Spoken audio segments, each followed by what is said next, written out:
Good morning, good afternoon, or good evening. Can y'all hear me? I don't know why it feels like everything seems like an echo. Echo, echo, echo, echo. Maybe that's there it is. We are here. We are here. We are here. I came in a little 15 minutes late, but it doesn't look like I have missed too much. I don't think we've started. I'm not hearing anything. Let's get us up to where we need to be. I'm not hearing any sound.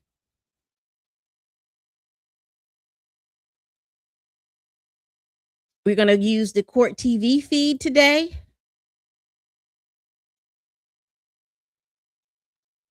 Okay, back on record, state versus.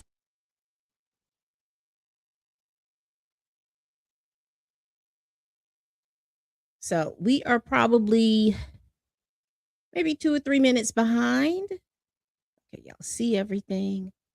Let's all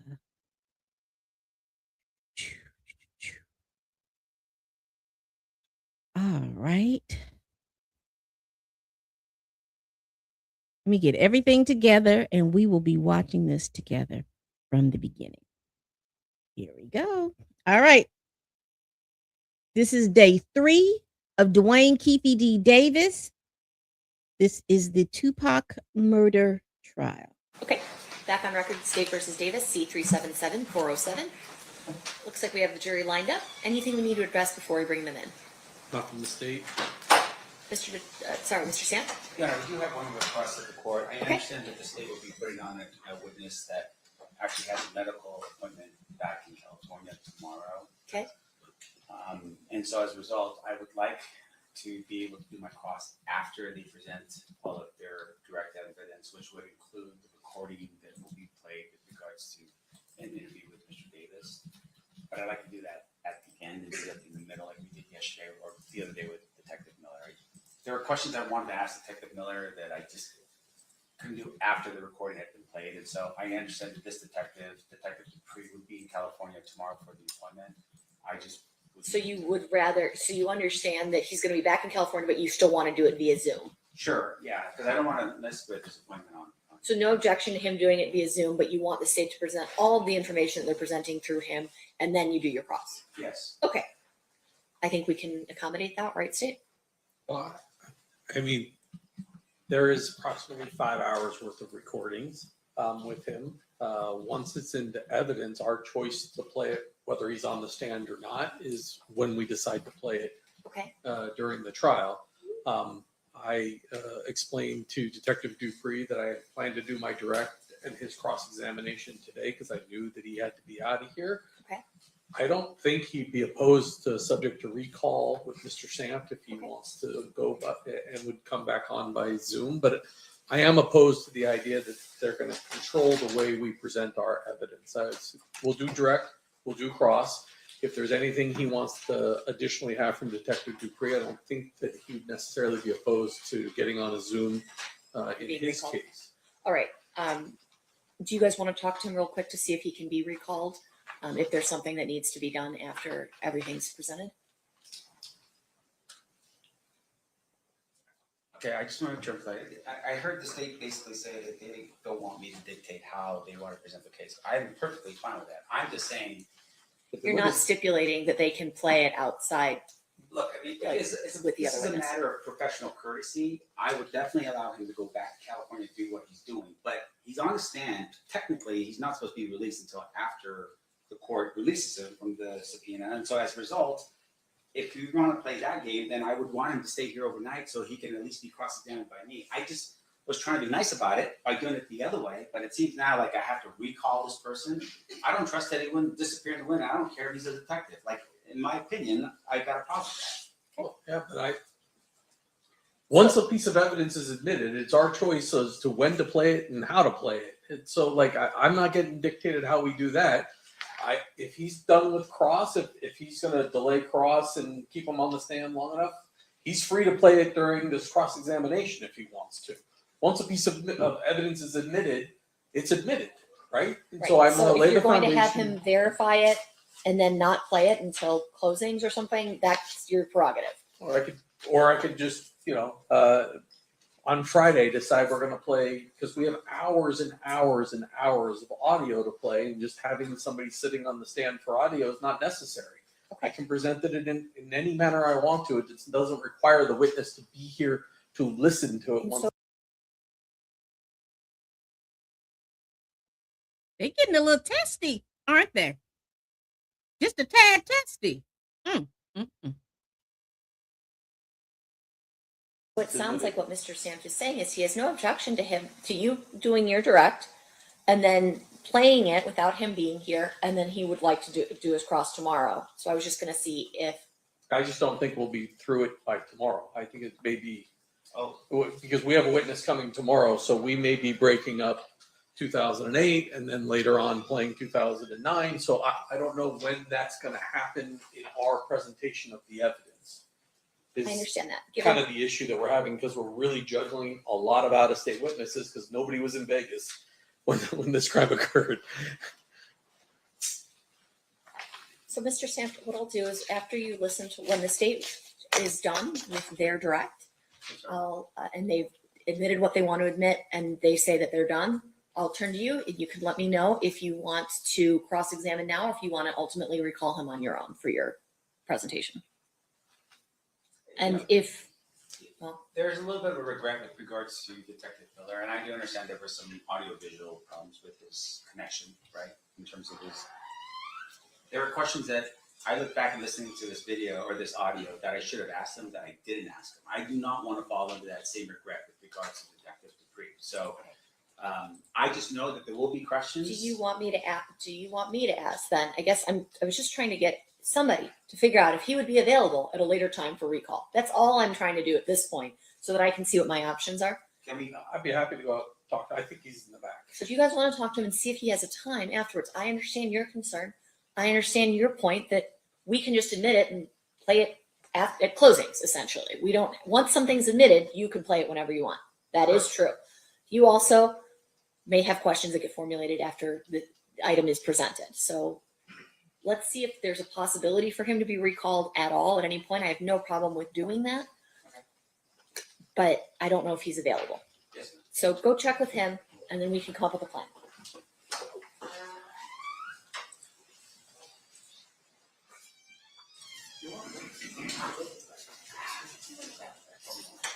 Sure.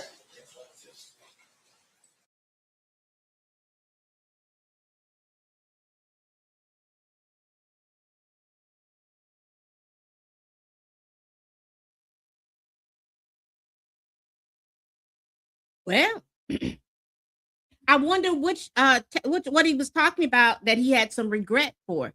I'm a little funny about that because you're supposed to be the defense attorney. You're supposed to have all of that. I know he's doing it pro bono, but I need for him to get it together.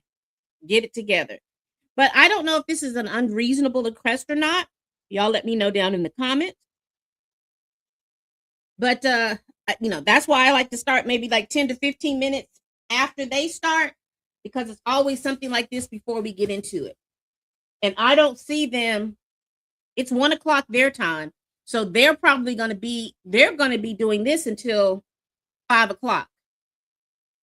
So it's a half a day. Unless she scheduled it through the night, but I doubt that she scheduled it through the night. And while y'all are in here, make sure y'all are hitting that like button. And if you're liking what you see, please make sure that you subscribe. Here are my channels. We are covering Nevada versus Duane Keffe Davis. He has been charged with murder with the gang enhancement of the death of Tupac Shakur back in September 1996.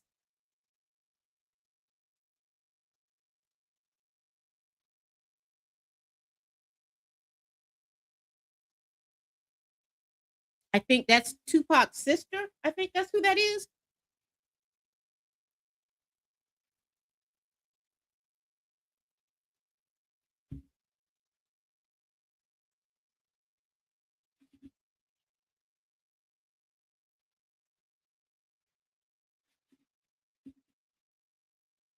Now I don't know who that is. Are they family members of Tupac? Let me see if I can find Dawn. Detective Dupree has agreed to be available Friday morning. Okay.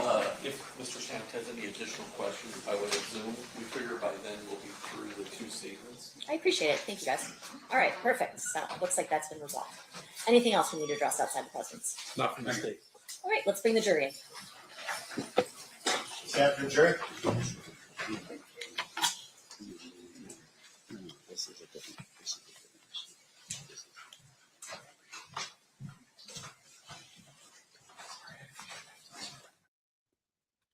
All right, we're in day 3. And we are about to get into our 13th witness.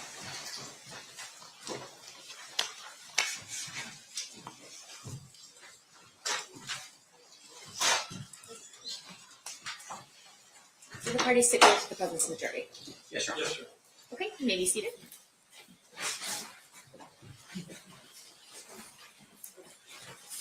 Welcome back, ladies and gentlemen. Thanks for accommodating me as we started a little bit later. I appreciate your time. At this time, we are still in the state's case in chief. Who's your next witness, Mr. Wade Lee. Okay.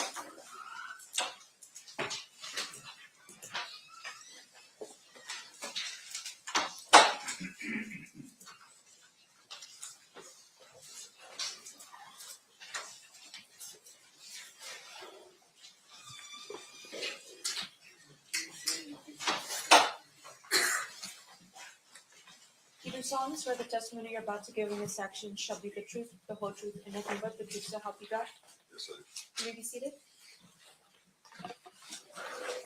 May I please have you state and spell your first and last name for the record? My name is Wade Lee, Wagelee. Thank you, Mr. Lee, for being here. Mr. DeJochmo, whenever you're ready, you may proceed. Thank you. Let me just give the clerk the next thing in order. I know we're kind of messed up. Okay. Sir, back in the 90s, how were you employed? I was a special agent with the FBI, How long were you with the FBI? 25 years. And when did you start? May of 1996. May of 1996? Yes, Yeah, I've been retired that long, actually. 5 years. I want to direct your attention to the 1997, 1998 time period. What was your assignment? What were you doing for the FBI at that time? I was assigned to a squad that was working the State Streets Task Force. I was on basically the Violent Crimes Major Offenders program, working gangs in South Central LA. You said Project Safe Street, and that's a federal task force that has multi-agency people on it? Yes, that's correct. The way it was generally organized, there were several squads in LA, the LA division of the FBI, that were assigned to different regions of the area, the territories. My squad was assigned to the Watts area of Los Angeles, South Central. And as part of your duties, did you have a partner by the name of Agent Holiday? Yeah, Todd Holiday, yes. Did there come a point in time when the two of you, along with other members of your squad, begin an investigation into a criminal street gang by the name of Grape Street? Yes, it Can you was explain to the ladies and gentlemen of the jury what Grape Street is? Grape Street. The Grape Street Crips was a large gang organization that operated out of the Jordan Downs housing projects in Watts. It was basically believed to be the largest Crip set in all of America. Our squad was working the violent aspects and drug dealing aspects of that organization. As part of your investigation into Grape Street, did you come across a person that you identified as Duane Davis? Yes, And do you see Mr. Davis here in court today? yes, I do. Can you point him out to describe something he's wearing? It's the gentleman sitting in the at the defendant's table with the blue shirt and tie. And how is it that you came across Mr. Davis? During the course of our investigation with Grape Street, lot when you're looking at the organization, there was numerous techniques that we used for investigating, whether it was informants, wiretaps, surveillance, active interviews, and things of that nature. During the course of that interview, Mr. Davis kind of came under the umbrella under the course of our investigation of one of his associate family members by the individual of the name Rodney Blackman. And did Rodney have a nickname? Speedy. During the time period that you're doing this investigation, well, let me ask you this. As part of Project Safe Streets, as well as being assigned to the Watts area, were you aware of the various gang sets and their Yeah, I mean, while our squad was working that investigation on Grape Street, you always would have crossover in other areas. For example, in Watts, there were 3 main housing project areas.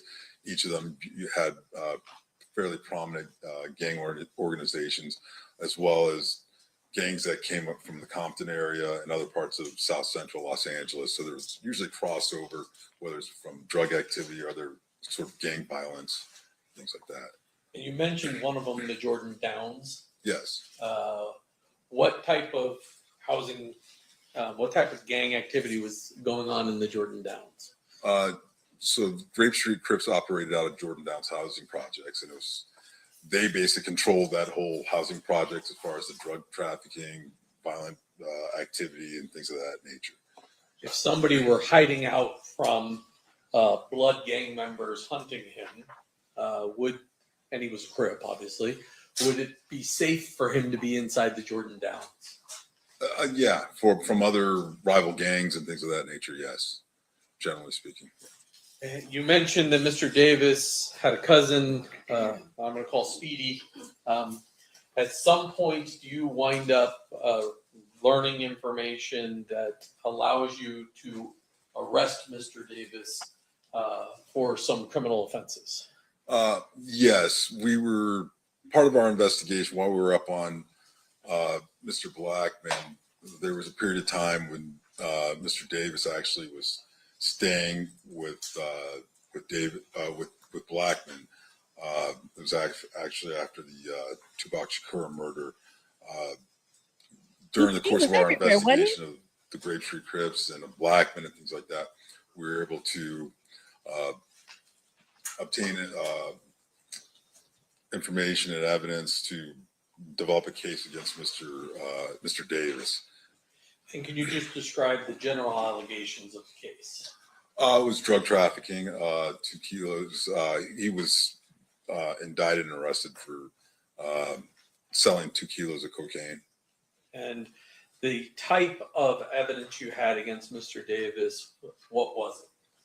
Most of it was telephone conversation intercepts from wiretaps, court authorized wiretaps. And based Please upon don't tell me they got him on a charges, wiretap. ultimately, do you indict Mr. Davis for some crimes related to drug trafficking? Yes, he was indicted, arrested, and then eventually pled guilty. The type of sentence Mr. Davis was facing when he was indicted, what kind of ranges are we talking for those kind of charges? I believe it was around somewhere in the nature of 10 years initially, but it varies depending on, individuals' prior criminal history, whether they were felony convictions, drug trafficking offenses, and things of that nature. It also varies depending on the type of drug that the individual might have been accused of trafficking. Back then, and at that time period, the federal sentencing guidelines, there was a difference in sentencing for rock cocaine, crack cocaine versus regular powder cocaine and things of that nature. And he was indicted for trafficking 2 kilos of powder cocaine. As part of that investigation, does there come a point in time when you do what's known as a proffer with Mr. Davis. Yes, we did.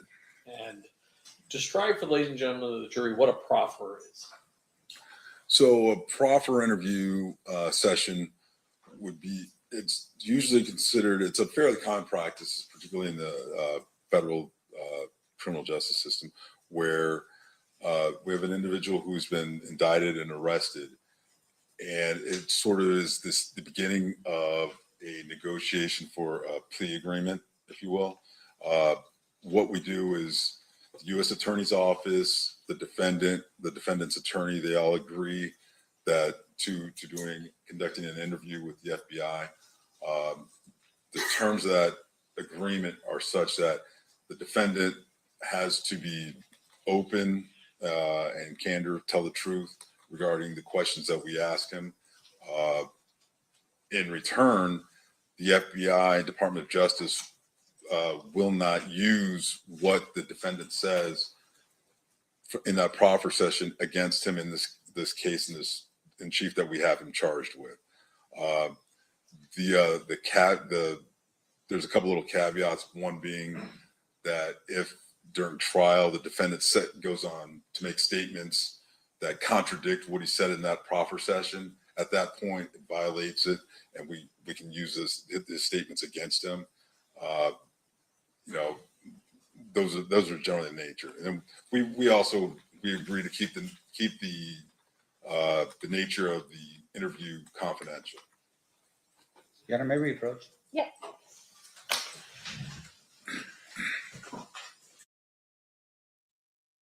Well. Once again, Chatty Patty did a proffer agreement with the FBI because he was arrested with 2 kilos of cocaine back in the day. Sorry, y'all. I'm crunching on a piece of celery. So, do we think that Chatty Patty told the FBI some stuff about the pruning of the timeline of Mr. Tupac Shakur?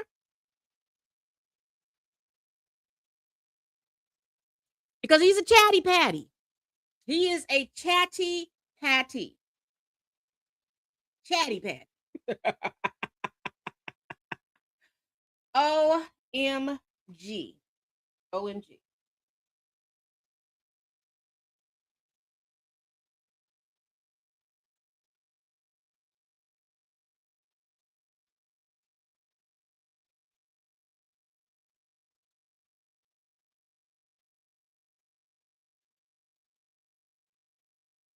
So while we have them,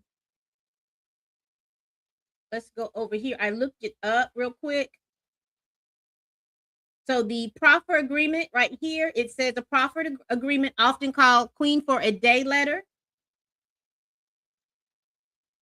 lets you share what you know about a crime. In exchange, the government promises not to use your direct words against you in its main trial. It does not grant immunity or guarantee a lighter sentence.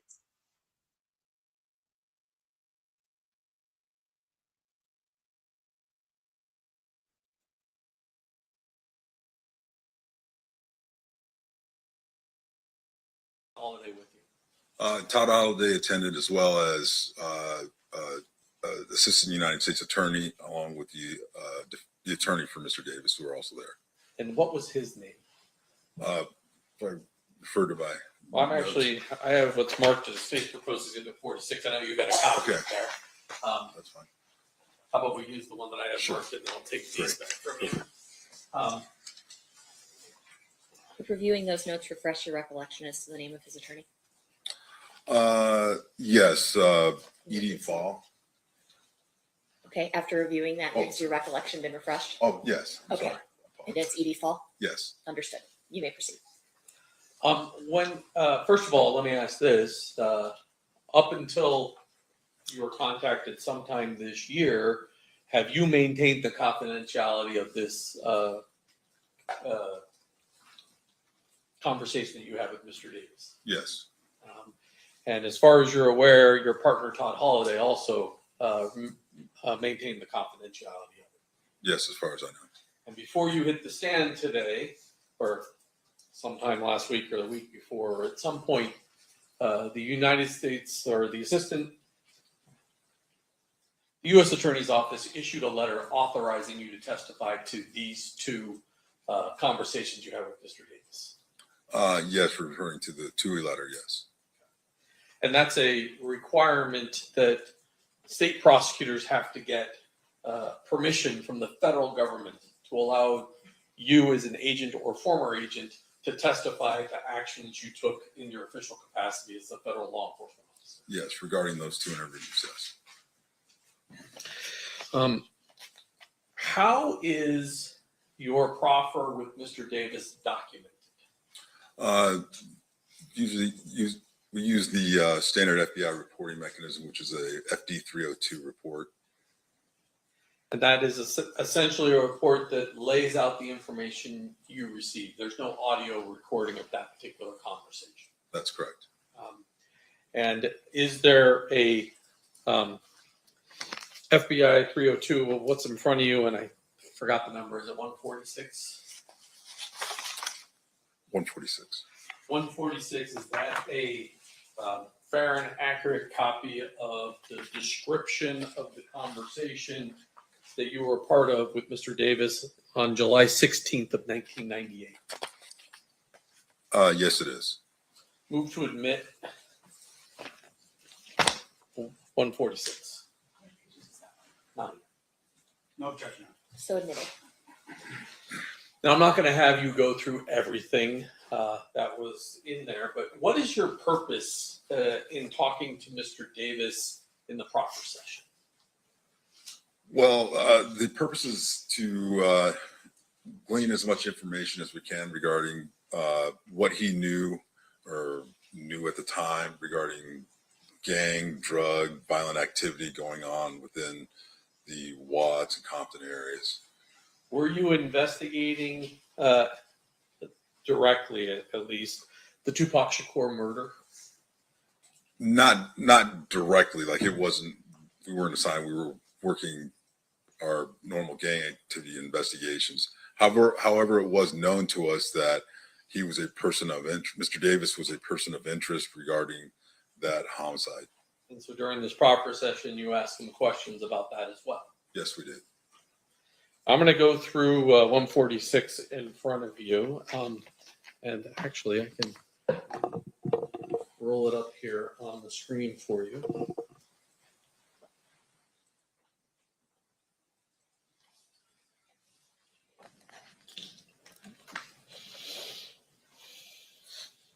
Oh, it would help if I plugged the computer in.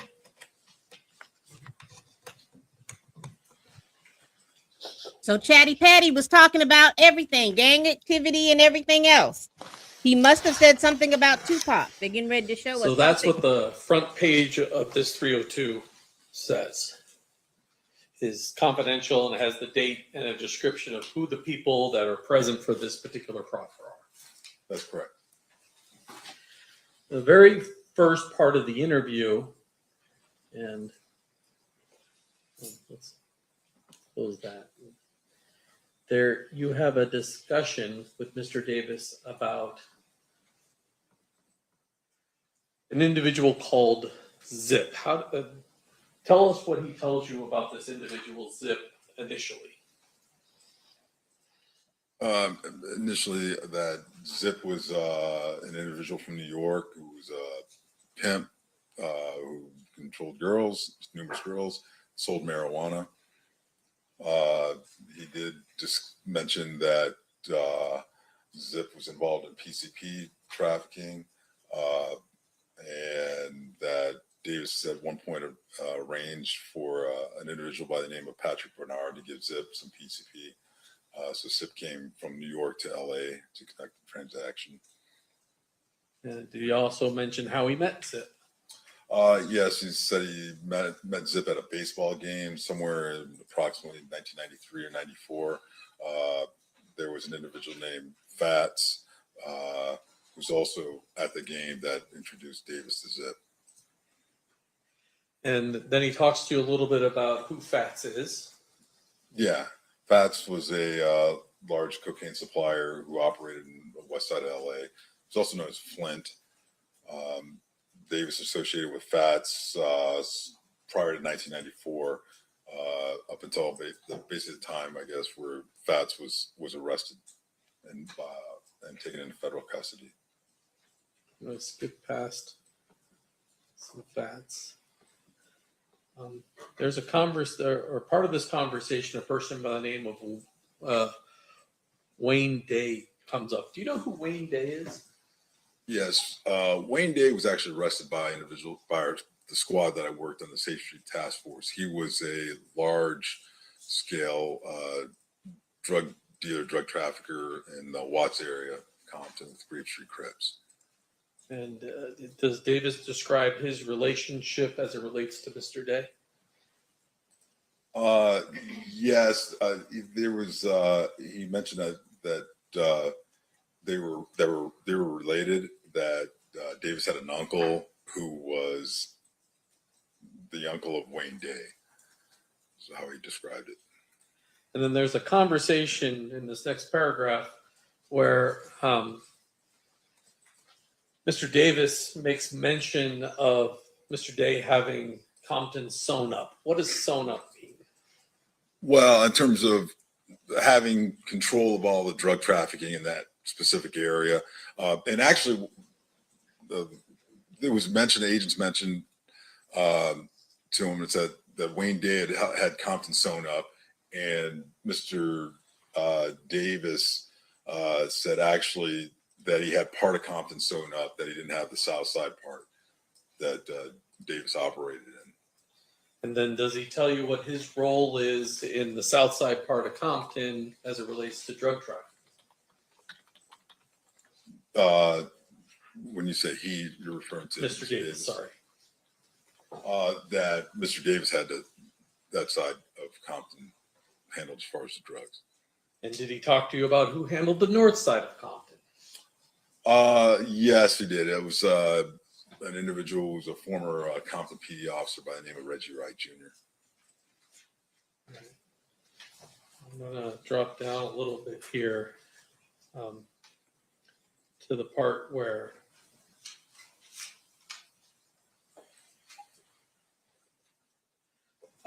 he talks to you about both him and Mr. Blackman being major suppliers in the Jordan Downs housing project in Watts. That's correct. And then he begins to talk to you about the start of Death Row Records. Yeah. Again, that was all part of the, overall investigations that we were looking at as far as the gang activity and things of that nature. And he mentioned there was an individual by the name of Harry O that provided money to start the Death Row Records. Also, what's his name? I believe Patrick Johnson provided approximately $80,000. Actually told Davis to give $80,000 that money that Davis owed to Johnson from previous gang transactions to Johnson's girlfriend, so that money could be used to start Death Row Records. And he also explains Marion Suge Knight's role and his connection to the Blood gang members. Yes, he did. He said that Marion Knight had gained control of the North Compton drug trade, and that he was associated with a bunch of the Blood Street gang members, like the Mob Pyrus and such. And they were, the Knight was getting them in and out, getting them out of jail, bailing them out, and they would cooperate with Knight. And basically, when Knight goes to prison, he tells you Reggie Wright kind of takes over. Yeah, Reggie Wright Jr. took over the organization after Suge Knight was arrested.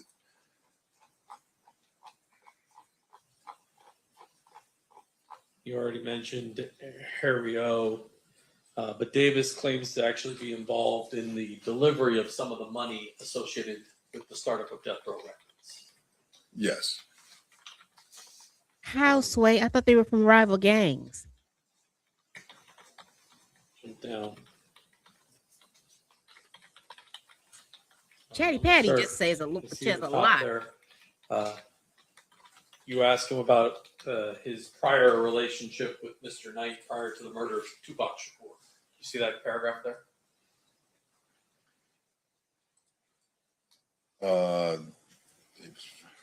Yeah, I mean, Davis said that he told us that he never had any issues with Suge Knight or any of those individuals prior to the incident in Vegas with the killing of Mr. Shakur.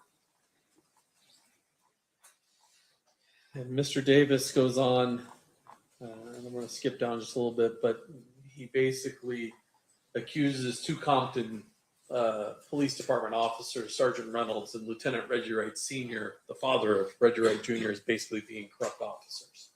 Yes, yeah, that Reggie Wright Sr. was a lieutenant with Compton Police Department, and then Reggie Wright Jr. was a former officer with the police department. He had then started a company called Right Way Security, and then he was working with Suge Knight, doing security, although some claimed it wasn't on an official capacity, for Death Row Records, looking at their parties and such and things like that. And they would, Right Way Security, they would employ Compton PD officers and things of that nature to conduct their business for Mr. Knight. And he also mentions Omar Bradley. Who's Omar Bradley? Omar Bradley's former mayor of Compton, the city of Compton. He mentions Mr. Bradley saying that he was associated with Knight and the other Blood Pirate gang members. Skip through the part.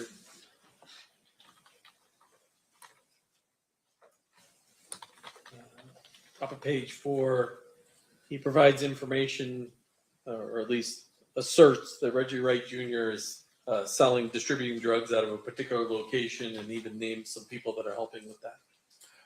Yes, he stated that Reggie Wright Jr.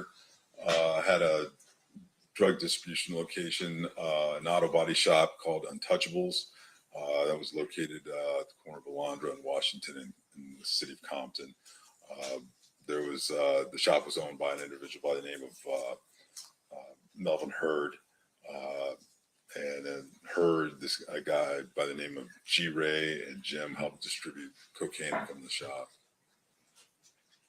He also mentions some people that work for Reggie Wright Jr. and assisting in the cocaine distribution. Yes, he stated that Reggie Wright Jr. had an individual by the name of Mob James, who was a member of the Mob Piru street gang, individual named Flip, who distributed out of a shop location on Compton Boulevard, and Harris. There was an individual known as Buntree. But we at the time we wrote it out as Bump Tree, but we believe that actually was an individual known as Buntree, Montreal, or Alton McDonald. Yes, Buntree, Buntry. Yes, Alton McDonald, who was the brother of Mob James, which is James McDonald.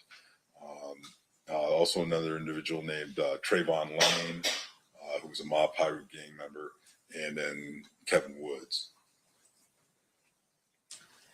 And then they can kind of read this themselves, but at some point he talks about an incident that occurs at a neighborhood mall involving a person named Marcus. What does he tell you about that? Yeah, this is a few weeks before the murder of Tupac Shakur. This individual, Marcus, who was a Southside Crip, was at a mall by himself. Several Blood street gang members attacked him and started beating him up. Then an individual, Mr. Orlando Anderson, who was the cousin or nephew of Mr. Davis, observed what was happening and went in to help Marcus. And they beat up and fended off the other gang members. And then he moves on to describe the incident at the MGM casino the night of Mr. Shakur's murder. Yes, he did. And what did he tell you? He told us the day of the murder of Tupac Shakur that the Blood Street members, some Blood Street gang members saw at night. They saw Orlando Anderson. They attacked him because of the previous incident at the mall. After the attack, Mr. Davis, Anderson, Orlando Anderson, and their girlfriends went back up to their hotel room at the Excalibur Hotel, and he said that was it. They didn't have any involvement. They stayed in the room the rest of the night. He tells you that the room was in Anderson's name. Yeah, the room was in Anderson's name. That they had driven up to Vegas from the LA area in a Land Cruiser, and that they had some other associates: Corey Edwards, Kevin Davis, Terry Brown, aka Bubble Up, Big Dre, and Wynn also traveled to Las Vegas. They stayed at the MGM.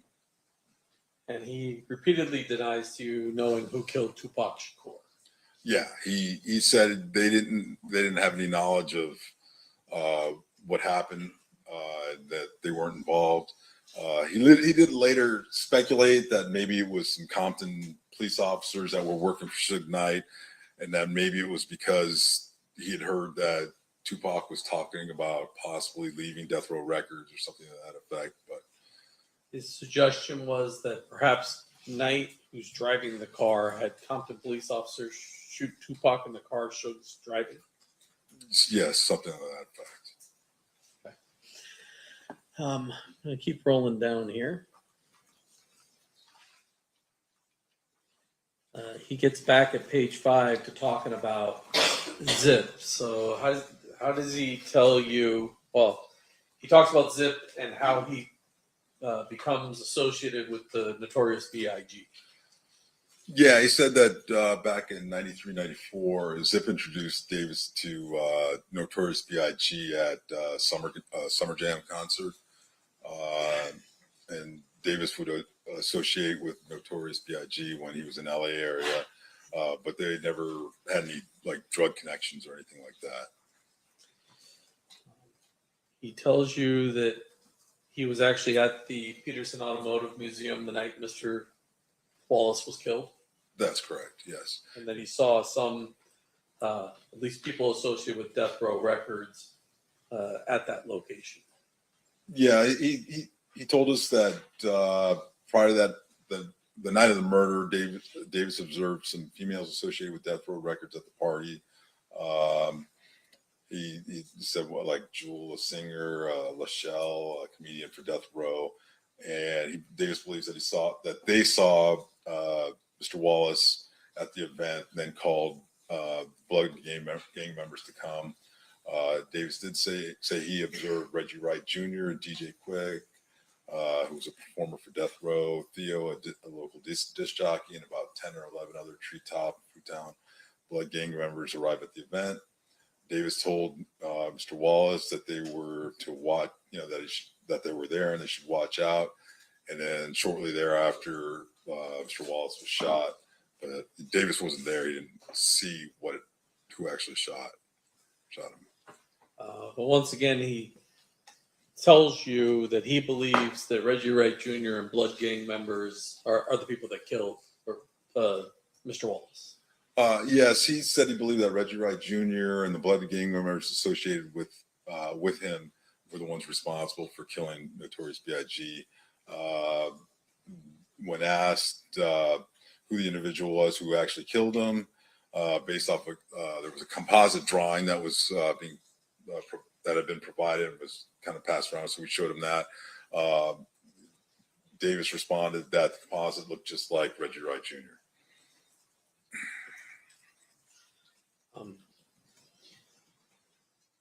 Do you remember the day that you arrested Mr. Davis on the indictment? Yes. What day was that? I believe it was May 28th, 1998.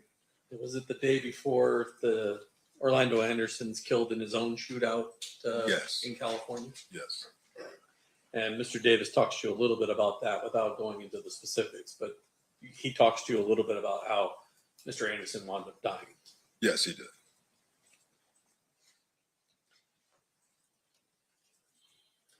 And thereafter, and I'm not going to go through all of these, he initially denies distribution out of state, but eventually talks to you about a lot of different locations engaged in distributing cocaine. Yeah, I mean, we asked him to discuss all the individuals out of state who he supplied cocaine to, and all the local individuals he supplied and distributed to.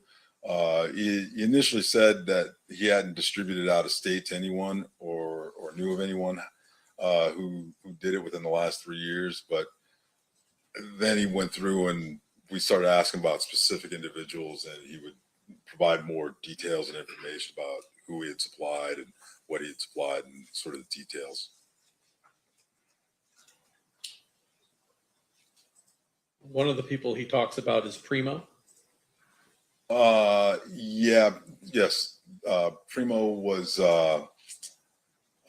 an individual that he bought cocaine from, like his supplier of kilos of cocaine, anywhere from 11,500 to 12,500 a kilogram. Primo fronted Davis one point up like 200 kilos of cocaine at a time, and then Davis would go out and sell it and then pay Primo back. He also mentions Corey Edwards getting drugs from Mr. Davis and being out in Ohio and distributing cocaine in Ohio. Yes, Davis said that at that time, back when we were interviewing him in '98, up until about 3 years prior, that he was supplying Corey Edwards, who was selling cocaine all over Ohio. But I guess Edwards got into, he said at one point Edwards got into some trouble with his Cleveland drug contact, and that Edwards started coming out to acquire cocaine directly from Davis. That was an individual named Bubs who resided in Cleveland. Eventually, Wow. he describes how So this Primo proper goes back agreement to was Colombia, and he July gets a new, 14th, 1998, supplier by the name of Samuel a couple of years Lopez. after Tupac's death. So Primo, I guess, departed the U.S. So we had to start selling cocaine in smaller quantities, and he came across a supplier by the name of Samuel Lopez, whose brother was actually in federal custody. Then Davis had heard that Samuel Lopez went back to Mexico after the FBI attempted to arrest him. And I guess there was a younger brother or another Lopez, George Lopez, used to answer the phone for Samuel Lopez at the time. And I'm not going to go into this, but there was a discussion of someone named Dupree, but that guy's full name was Azel Dupree Hall III, correct? Yes, that's correct.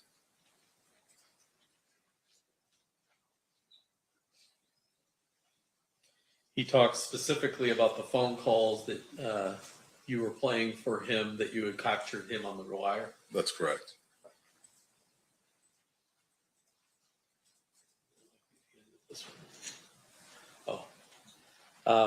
At the very end, he denies that he's the leader of the Southside Crips and claims Darnell Brim is actually the leader of the gang.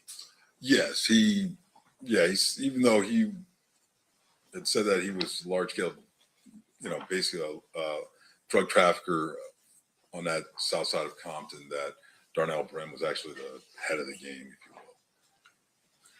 Okay. Now I want to move on. Shortly after that conversation that you had with Mr. Davis, did he enter a guilty plea to some charges and get sentenced to 70 months in federal prison? Yes, he did.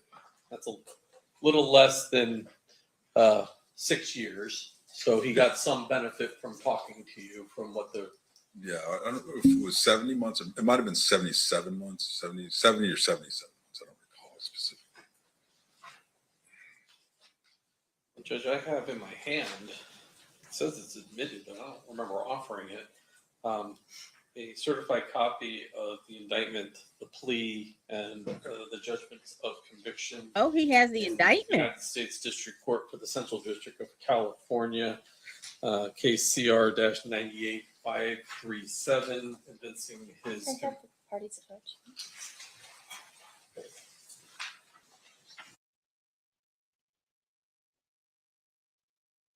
So it looks like Keffe D was Chatty Patty when he was arrested for the attempt to sell 2 kilos of cocaine, I believe it was.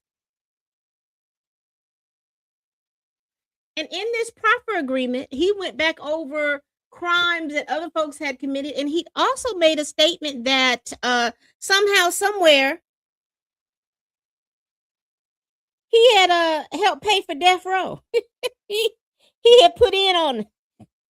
But I thought where Suge Knight lived, let me get it because I got him yesterday, honey. I was making sure I got those things.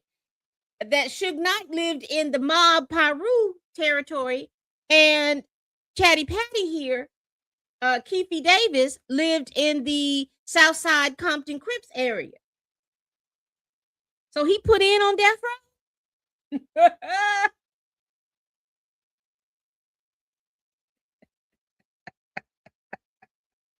Wild.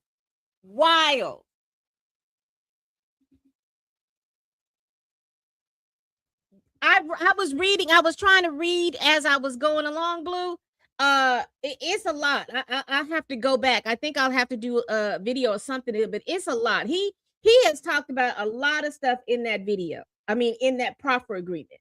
And this just goes to me that this man talks too much and he never shuts up.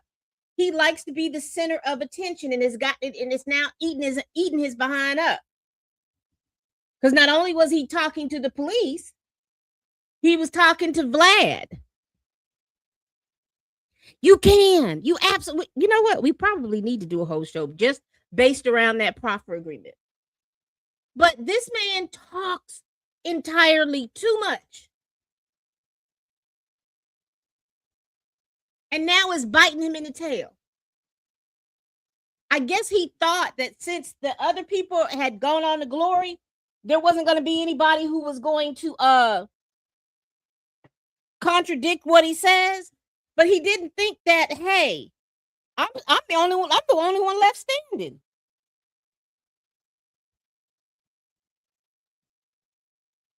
And now they have your indictment, complete indictment from when you went to prison for the feds. You out here doing puffy numbers.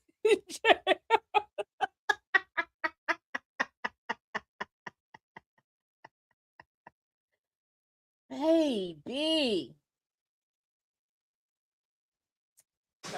All right, that would be back. Apparently was admitted as 75, but it will be admitted formally as 75. Additionally, ladies and gentlemen, you have heard and will continue to hear testimony regarding drug trafficking, conspiracy, gang affiliation, as well as a federal conviction of Mr. Davis's.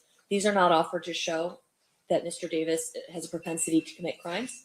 Instead, they are offered to establish credibility of the statements made by defendant in relation to this case, as well as motive and identity. Mr. DiGiacomo, you may proceed. Thank you, Judge. Now, after Mr. Davis goes to federal prison. Hang on 1 second. They're not offered to show propensity to commit crime, and you are not to consider them for any propensity that Mr. Davis has any propensity to commit crime. You may proceed, Mr. DiGiacomo. Sorry, I phrased that wrong. Subsequent to Mr. Davis going to prison, do you and your partner, Todd Holiday, go to federal prison and have just a voluntary conversation with Mr. Davis? Yes, we did. We went to Is that situation different than the proffer situation? it is in that it's a strictly voluntary interview. His attorney, the U.S. Attorney's Office, were notified of us contacting him because he's in custody.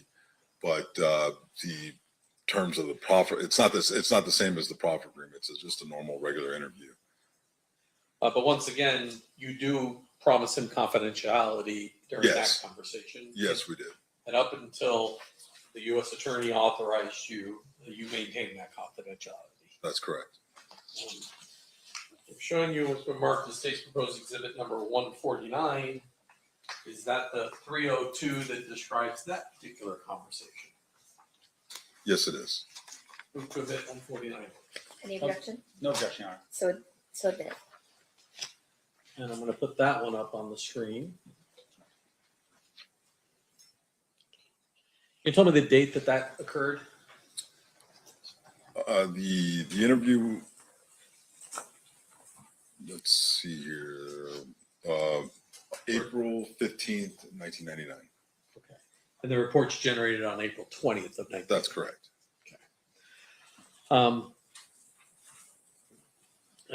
You begin the conversation with him talking about Mr. Anderson and his death. Is that fair? Yes, that's correct. And then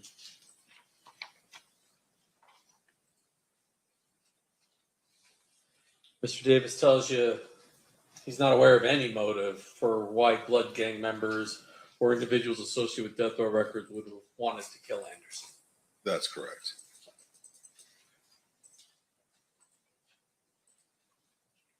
And then he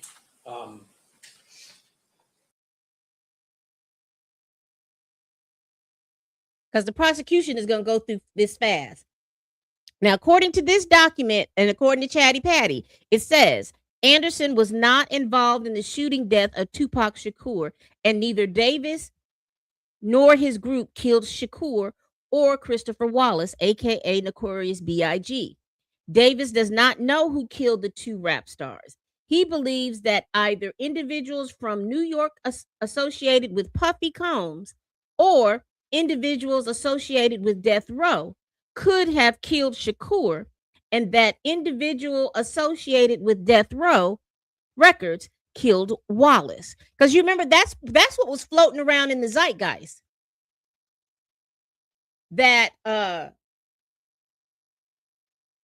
and it may have started with old Chatty Patty. He may have started this, but it was put out that Tupac was initially shot. When he had his first shot, he was shot by it was initially, they said Puffy them team did that.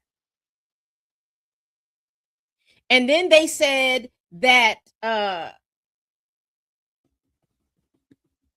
Vegas incident happened at the behest of Puffy's team as well. But real quick, let me finish that.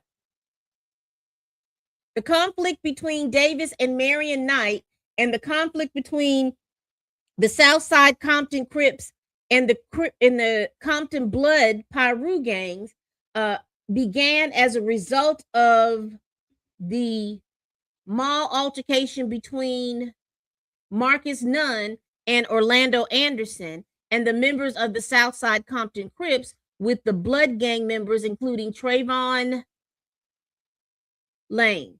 This altercation led to the later assault on Orlando Anderson in the Las Vegas casino, during which Knight, the Blood Gang members, and all other associated with Death Row Records beat and kicked Anderson. I'm gonna let them finish talking about it, but I Blue, I'm gonna have to do a whole repeats reading this that article. he had nothing to do with either Tupac Shakur or Christopher Wallace's murder. Yes, he actually, he said that himself and Mr. Orlando Anderson were not involved in the shooting death of Tupac Shakur, and as well as anybody else that he was associated with, and with Tupac or Mr. Christopher Wallace, Notorious B.I.G. Does he speculate again as to who would have been involved in these two murders? He said, he told us he didn't know who killed the two rap stars, but that he believed individuals from New York associated with Puffy Combs or individuals associated with Death Row Records could have killed Shakur, and that individuals associated with Death Row Records killed Mr. Wallace. And then he talks a little bit of the gang war that occurs shortly after the murder of Tupac Shakur. Yes.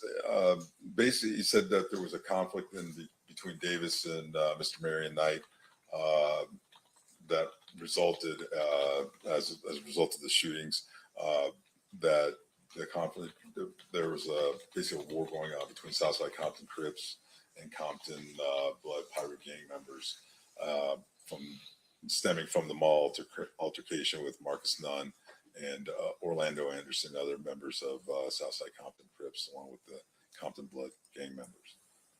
And he claims the reason that people believe that Orlando Anderson is the killer is that he asserts the Compton police is telling people that. That's correct. He made comments that he believed that Compton PD members were putting out rumors that Orlando Anderson and them were involved. Do you confront him about Mr. Anderson, the attack, and him being upset about that particular attack? Well, I mean, we asked him about that, about the whole escalation of incidents, because of the gang activity, the incident at the mall, then at the MGM Grand, then obviously the shooting of Tupac and things of that nature. Mr. Davis said that Davis and Anderson were upset after the casino's attack on Anderson, but they weren't going to strike back with so many police officers around, that they would have struck back once they returned to Compton.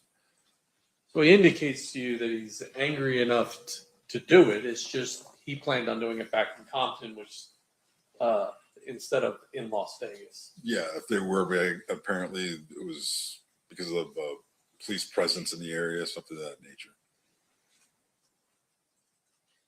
I'm not going to go through all the rest of this. The jury can read sort of the rest of this. Let me just check the very bottom.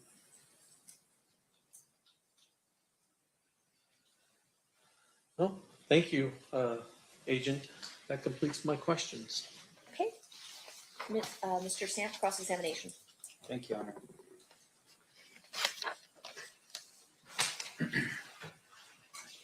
It's no longer special.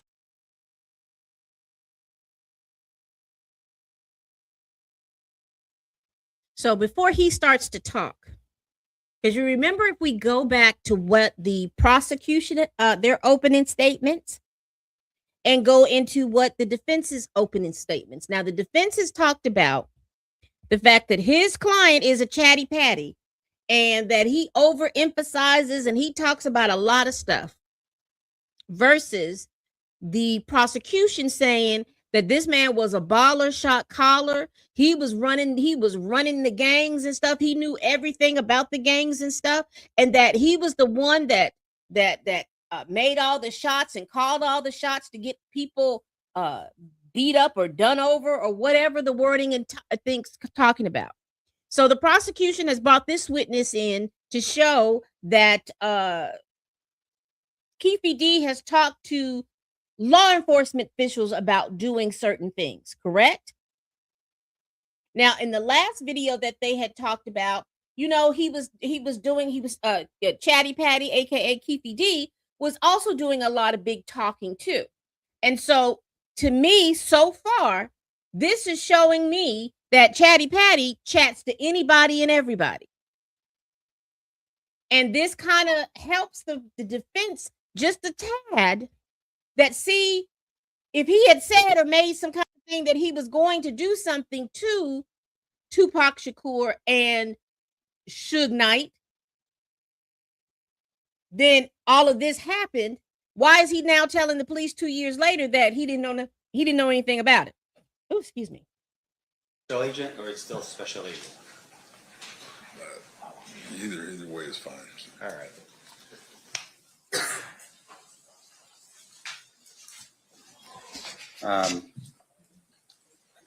We'll stick with Special Agent Lee. Okay. All right. Now, sir, fair to say, working for the FBI would have been something of an honor, I would imagine, working for an organization like that. Yes. Fair to say, of course, that working for the FBI, I would imagine that other people would consider that to be the creme de la creme of investigation throughout our entire country.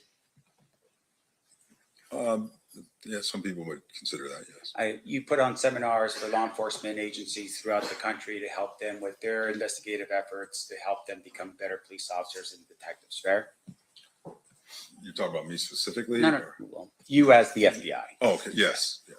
And with regard to that, have you ever gone to Compton Police Department to learn how they do their investigative techniques, make yourself or your agency a better agency, or yourself as a better special agent? I'm sorry, could you? Have you ever gone to Compton Police Department to see how they do their investigations to become a better agent yourself? No, I did not. All right. And once again, with regards to what you do as the FBI, you're very specific in your task, right? Your task is whenever there's a violation of federal law, for instance, you're the agency that would be tasked. I'm sorry. That's right. Yeah. With regards to federal law, if there's a violation of federal law, you're the agency that typically would be tasked with the investigation, right? Correct. Now, we talk a little bit about the 302s in this case. And the 302, just for the jury's edification, when you say it's a sort of a means, it's really just a piece of paper and a pen, right? It's a report. Right. And so you are writing out what your impressions or recollection was of a specific event or time, right? Correct. So if you're sitting in a room and we're having a conversation, you would note in your report who's in the room and what your impressions were of what was said and who said what, right? Correct.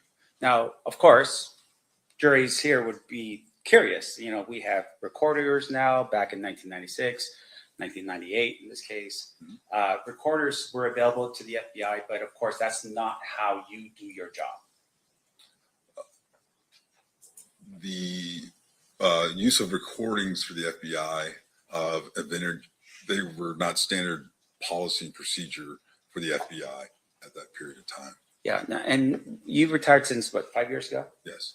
During that time period, has it changed in terms of that policy with the FBI? During the time period that I've been retired, Right. No, up until the time that you retired, has the policy changed? the standard procedure is no, not to record. Right. And so as a result of that, any recording that's done is typically not what the FBI does, right? You still focus on pen to paper recollection onto a 302. Yes. Okay. And so in terms of how you do it, the 302s that we read or at least saw put into the record is the work that you recall, your partner recalls during the course of an investigation. Of that event, yes. Okay. Now, in terms of the task force here, we talked a little about the task force project Safe Street. Is that what it was?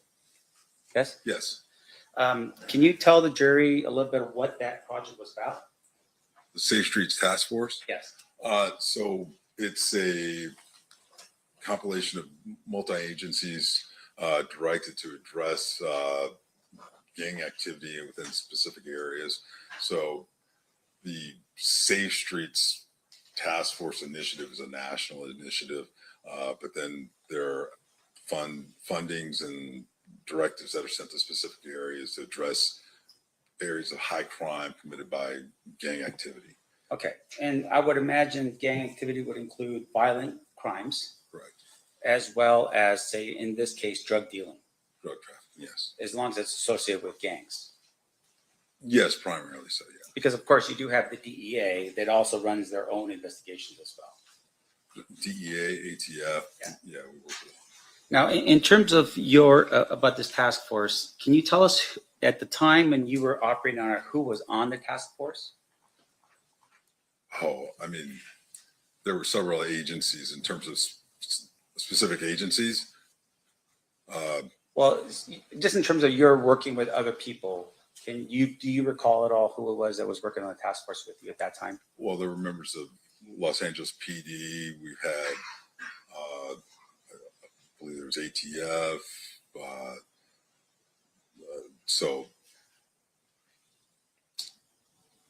So there was multiple aspects of the task force. So different squads had different elements working depending on what cities they were in. So we would have Inglewood PD, Compton PD, LA County Sheriffs, LAPD, DEA, ATF, I believe we even had postal inspectors that might be involved. There's just a myriad of different agencies. Sure. Can you tell us who from the Compton Police Department was part of your task force? Our specific task force, the squad that I was on with Mr. Holliday, we did not have an element from Compton PD. Why was that? Because we were working in an area that was in Watts, in South Central Los Angeles. So we had LAPD elements, LA County Sheriffs. So one of the things that we saw today was that one of the individuals that potentially was somebody of interest, I would imagine to you, was a police officer from Compton by the name of Reggie Wright Jr. Well, he was a former police officer. There was Reggie Wright Sr., who was his father. Okay, so your work in Inglewood and this Hey, other area, I would assume that that information with regards to Reggie Wright Jr. would have been sent to whoever it is that was working that particular area of LA? Or of Compton. There was a different squad that was working Compton. Yes. Can you tell us who that squad was? What do you, Who was in that squad? yeah, the agents or, Yeah. to be honest, I don't, well, I mean, some of the agents I recall. Do you know who that you can recall that was there?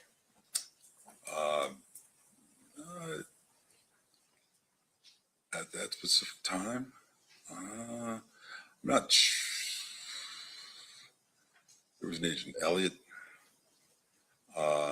Michael Elliott? Yeah, he worked down there. Yes. And And I don't want to strain you a little bit here. yeah, I mean, it's yeah. So and the I'm reason, well, for clarification, because over that time period, H's will change squads and things of that nature. Like I left the gang task force in 2003, and squads would move and change objectives. So who was working at that specific time? There may have been somebody at one period and then it changed or whatever over the course of time. and would it be fair to say, of course, it's something like this, if you really need this information, you would refer to a 302, to refresh your recollection if you had Yes. it. Okay. Now, in addition to that, though, in terms of your role here, there was a proffer session that was conducted with my client, with Mr. Davis. Yes. And that proffer was set for July 16th, 1998. That's the exhibit, I don't know, I think it's that one right there. That's correct. Up in the top right-hand corner, do you see the date? That was the date of the report. Right, so it'd be dated It was July actually 16th. July 14th. It was the Oh, date. July. Okay, so even though the date says 16th on this, it would be the 14th? Yes. Well, so there's a little bit like, the data of the 16th is the date of the report. Down at the bottom where it says 7/14/98, that's the date of the. I'm gonna do Ernest asked, how did the cross-examination go with Reggie? I've seen him in various interviews. He didn't offer as much information as I'd like. He was a little snarky because he made mention of Miss Chalet talking about, she thought she was Suge Knight's wife, but she wasn't. She was just a long-term girlfriend. He made some snarky remarks, but I want to take that whole interview process and break it down probably this weekend because it was long, and after a certain time, because he didn't say anything groundbreaking in my opinion. So I'll break that down later, but he didn't say anything anything groundbreaking that we already didn't know. Actual activity. Okay.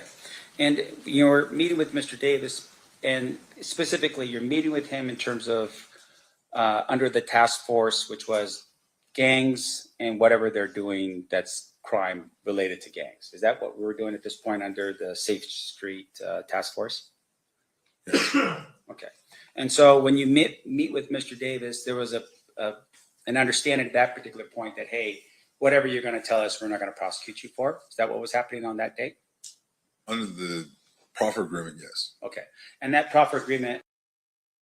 And as you all are in, you see the poll that I have up. If you've been following the trial for these past 3 days, and just from the information and all the so far the 13 witnesses that have testified, do you think Chatty Patty, aka Duane Keffe D. Davis, is guilty, put a 1 or a 2 in the chat.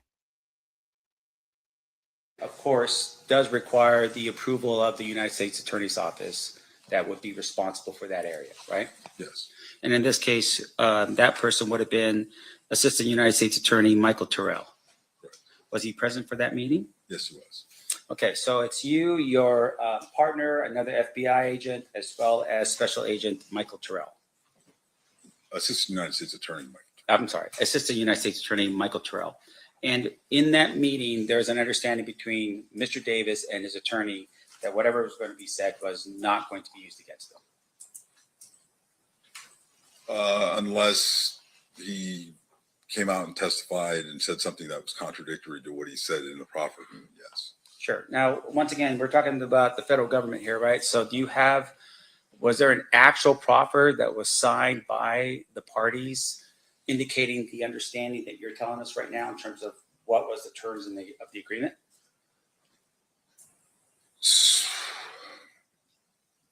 My recollection is that there is, but that's maintained by the United States Attorney's Office. Okay. And since we're talking about that particular proffer here today, fair to say that would be relevant information that we should be considering? Could you repeat Objection that? to the form of the question calls for a legal conclusion. Okay, sustained if you would rephrase. So I want to make sure I'm clear here. We are talking about a proffer. You're telling us that there is an actual writing, a contract of some sort between yourself and Mr. Davis with regards to that proffer. Do you have a copy of it here today?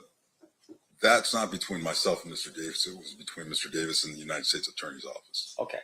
And once again, do you have a copy of that here today? No, I do not. Now, in terms of your understanding of this agreement, Mr. Davis gives an agreement, and in the agreement, I'm assuming the idea behind it is that he has to give you truthful information, right? Correct. And if there's no truthful information, then he's exposing himself to a potential crime in which he's now freely admitted to it, right? I'm not sure I understand the question you're So- asking. Here, I don't want to break it down for myself because maybe I don't understand. So a proffer agreement promises the person that you're interviewing that we're not going to prosecute you for what you're telling us. Right. If the person's lying and you catch them lying, then technically the proffer doesn't count anymore because they violated their terms of the agreement. Is that how that goes? If they lie during the agreement During the or proffer? during the proffer session. Right. So that doesn't necessarily, the benefit is for consideration for plea bargaining and sentencing consideration.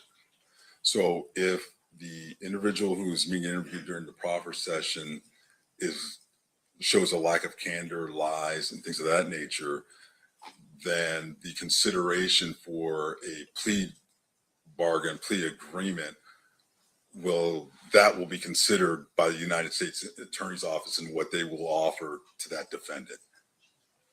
As far as using it against them, it's still the proffer agreement terms as far as using that information against them in that case in chief on that charge, we would still not use it. Does that make sense? Sure. I just want to make sure it makes sense. Right. Okay. So one of the things about the proffer agreement is it's, as I said earlier, was to set up it's the beginning of a sort of plea negotiation period.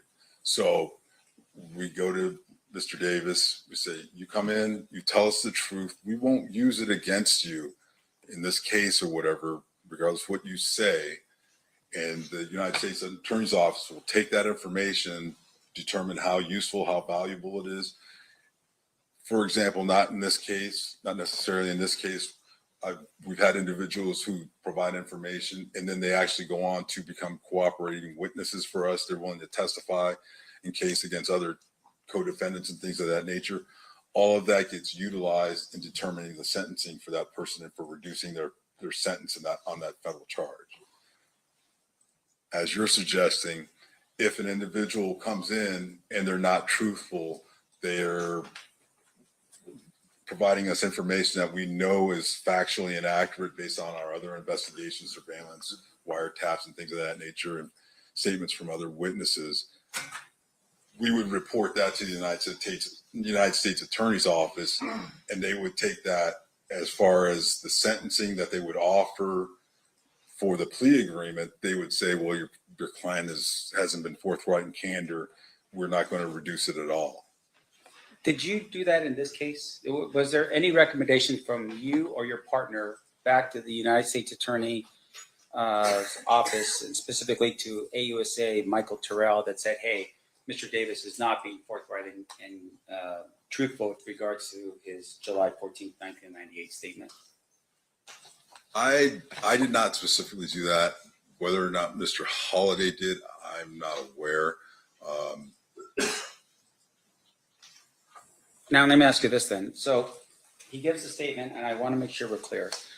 You listen to what Mr. Davis says. Did you ever verify the information in here specifically about allegations of Tupac Shakur's murder? Verify in terms of what?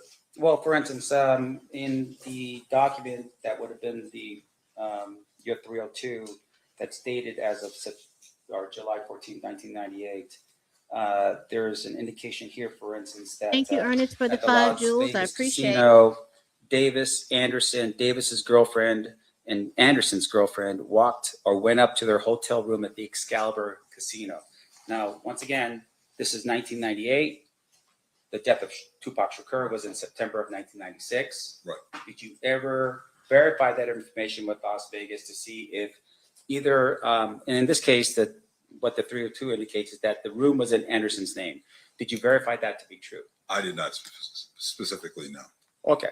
And then with regards to the way in which he describes, meaning Mr. Davis, how they got to Las Vegas, he says in here that they drove to Las Vegas in a Land Cruiser. Any particular reason?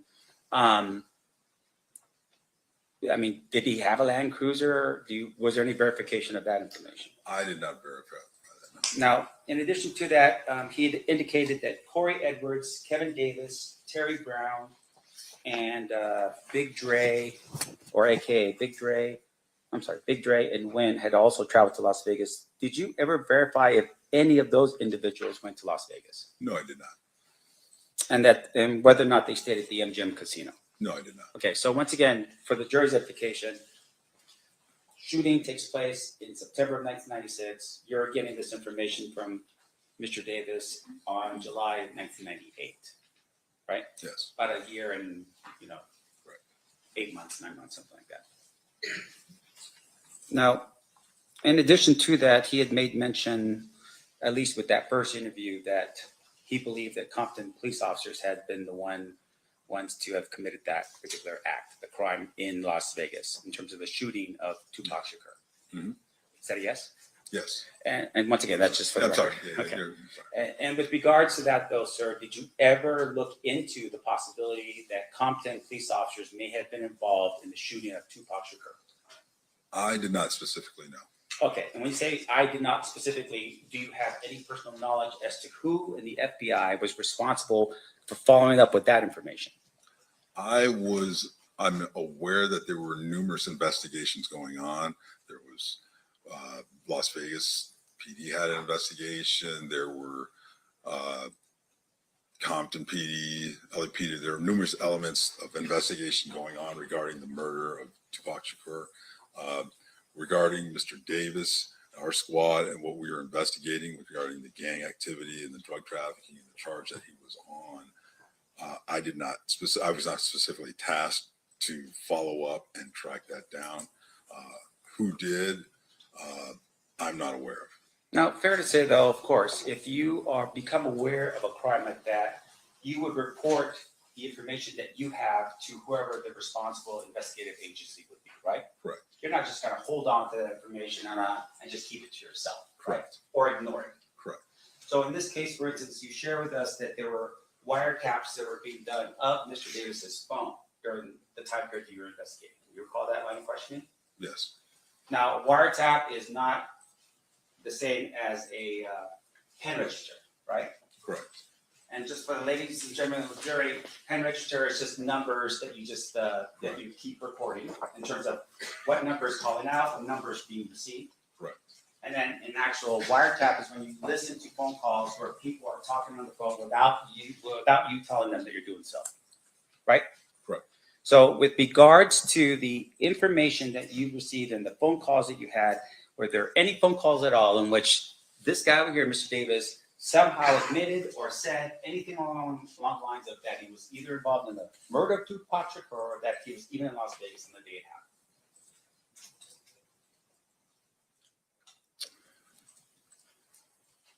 So the first part of the question, no, that would be, no, there was nothing.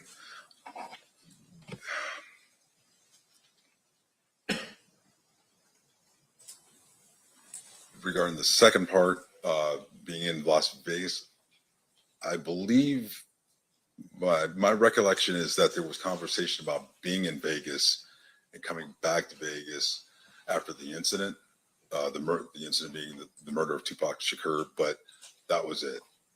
Okay, and once again, I don't want to put any real pressure on you. This is 30 years ago. Right. So in terms of that kind of information, that would have been at least given to somebody that would have been interested in knowing whether or not, Duane Davis was in Las Vegas at the time of the shooting of Tupac Shakur. Fair? Yes. And as far as you can recall, without looking at any notes to refresh your recollection here, that was never done. Can you repeat that? Sure. Did you personally ever make any calls to either Las Vegas Metro, LAPD, or Compton PD specifically about, hey, there's information here that Keffe was in Las Vegas at the time of the shooting? Was there anything like that? So you asked the question and then you said something, then you asked a different. Could you please? Is that the FBI answer to the question? Let me break it up. Did you ever make any calls to Las Vegas Metropolitan Police to say, hey, we've got some information here that Duane Davis? No. Did you ever make any calls specifically to LAPD to say, hey, I've got this guy on the phone, or he's making some discussions here that he was in Las Vegas at the time of the shooting of Tupac Shakur? No, I didn't make any calls like that. And then I'm assuming with regards to Compton PD, did you ever call Compton to talk to somebody like, I don't know, Reggie Wright Sr., the gang guy over there, to say, hey, by the way, one of the guys from your community is saying that he was in Las Vegas at the time of the shooting of Tupac Shakur? No, I did not. And I appreciate you breaking that down because I didn't want the jury as well to be confused. Now, in addition to that, you had made mention about the type of volume here, or what the type of. So let's be clear what he's doing, because remember the defense says he wants to separate fact from fiction. So if there are wiretaps or Mr. Davis entered into this proffer agreement where he talked about anything about Christopher Wallace, aka Notorious B.I.G., or Tupac, that they talked about those things, if he had mentioned something, and particularly about names and addresses, well, just names of people who were under surveillance, it would have been proper for the police, for the FBI to mention that to either the LAPD or mention it to the Las Vegas PD. And again, what the defense is trying to say is, if anybody believed this chatty patty, they would have gone to the proper authorities to say what had happened. Volume that Mr. Davis was moving in terms of drugs. I want to make sure I'm clear. What kind of drugs are we talking about? Cocaine. Okay. And can you tell us, just in volume, what kind of volume that Mr. Davis was moving at that time? I can't. I would be total speculation. All based off of what was said in his statements to us. Yeah. I mean, there was one where he said something, I believe, to the effect of like 70 kilos at one time, or that he was fronted large amount. I'd have to look. May I refer back to the report? Sure. Let's see here.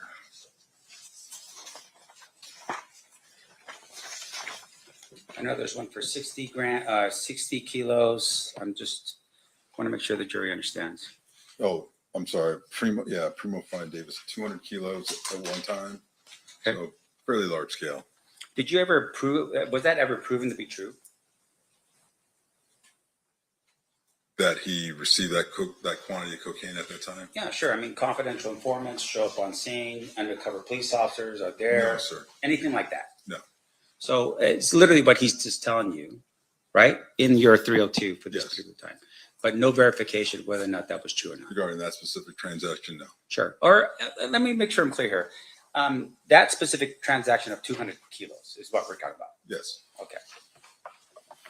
Did you ever see or have any understanding of whether he was moving 300 kilos of cocaine every month as a drug dealer?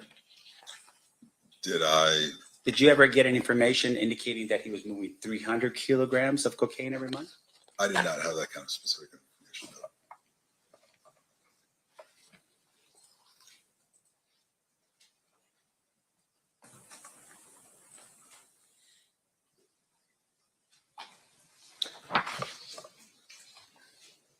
No. Now, in terms of Reggie Wright Jr., was there, I would assume that because it's not part of your area, did you refer that information to whoever it is that was part of the task force that would have covered the Compton area?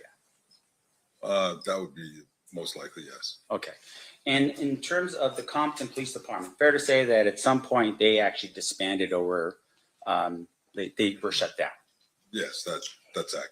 And that would have been at what year? I Roughly? don't remember specifically. It was somewhere in the late 90s, I believe, or early 2000. Okay.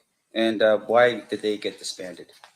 I don't know these specifics. I know there was numerous allegations of corruption and such and things like that in the department. Organizational, structural problem deficiencies.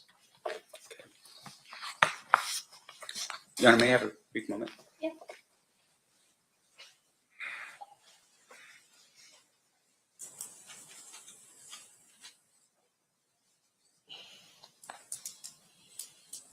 So as you see on the screen, the mayor and the city council disbanded the local police So, department. You shared a little bit about the next time that you meet Mr. Davis, and that was at the prison. Correct. That they disbanded back in 2000. One of the big impetus of it is that over a 2 or 3 day period, there were 8 or 9 continuous murders going on in the city, and a lot of the folks that were living in Compton at the time were very upset. They thought that some of those murders, if my recollection, they felt like it was gang related, and they felt like the police department was encouraging it, and also they believed that police officers on the Compton PD were also gang affiliated. We mentioned blah, blah, blah. This witness mentioned that Jeffrey Wright Jr. was a police officer, and then he was, according to Jeffrey Wright Jr., he retired due to a medical illness. He started up a security firm, and one of his clients was Death Row Records. It was reported by Jeffrey Wright Jr. and now this former special agent that they hired Compton police officers to do the security work.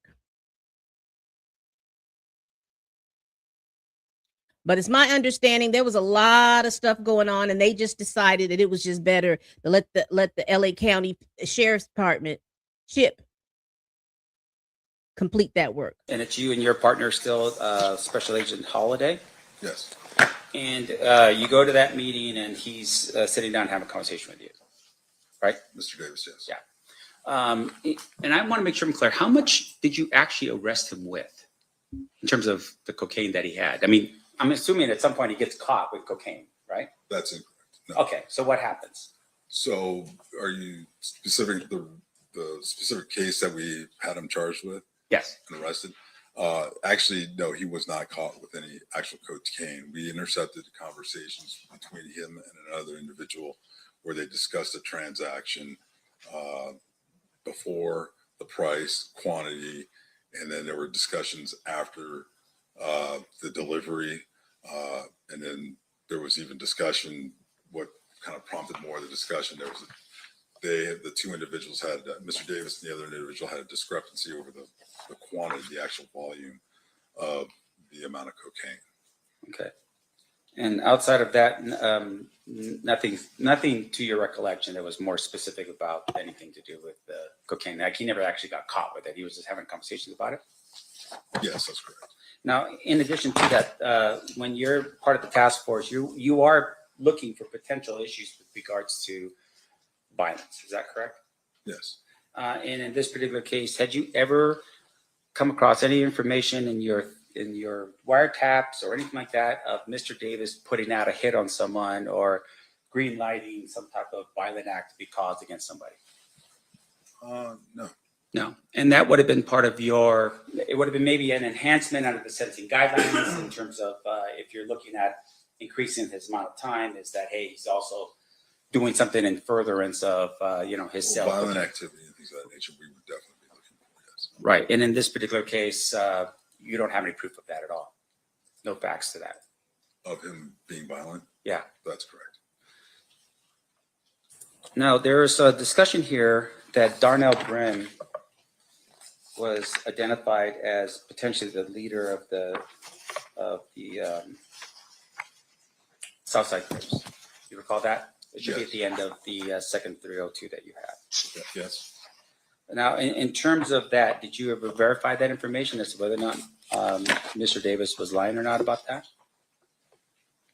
No, I did not personally verify that. And so as of this particular moment, as you're sitting here right now, do you have any facts at all that establishes that Mr. Davis was a shot caller or the leader of the Southside Crips?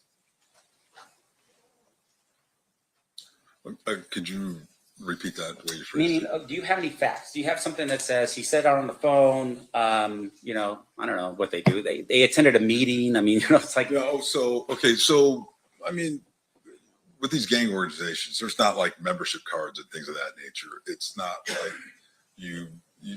they've got a organized org chart of who is the president, vice president, and this and that nature for the most part. A lot of times it is just word on the street, who runs this area, who's in charge. And it was the way we assessed that Mr. Davis was one of the leaders of the Southside Compton Crips was the totality of information we'd received from numerous informants, witness statements, and things of that nature, And wiretaps and things like that. I'm sorry to interrupt. Go ahead. You done? Yeah. Yeah, and I would imagine that because Mr. Davis was a drug dealer, that the money that he was bringing in was probably the reason why he was considered to be a leader in the Southside Crips. Because of the money that he was bringing in. Well, I mean the drugs, right? I mean that's Well, really the volume the of value. drugs. Yeah, I mean, the leader, the guys who are moving the most weight, the high volume drug sales are going to be generally speaking, the leaders. Right. They're the ones that the other guys are going to go to get their quantities and things like that for sales. Sure. And in this particular case, that's the presumption, right? It's because Mr. Davis was a drug dealer, he would be considered with some status within the Southside Crips. Well, I wouldn't call it a presumption. Again, it's a totality of statements from other individuals and the information that we got. I mean, it wasn't the fact that he was a drug dealer that all of a sudden alerted us and said he must be a high-level Southside Compton Crip. It was a totality of information from our investigation. Sure. Now, the word presumption, what does that mean, by the way? Presumption that you presume, you're making an assumption. But it's a little bit better than that, right? Is it the idea there are some facts that support whatever it is that you are throwing out there as the. That can be the case, yes. Now, in this particular regard, you talk a little bit about the Lakewood incident, right? It's in your report, I think, and I want to make sure on your 302. This would be And so if you run across it before I do, this would be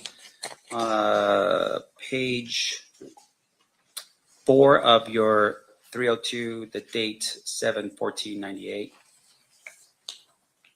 You see where I'm at? It would be maybe the third, the 1, 2, 3, 4th paragraph down.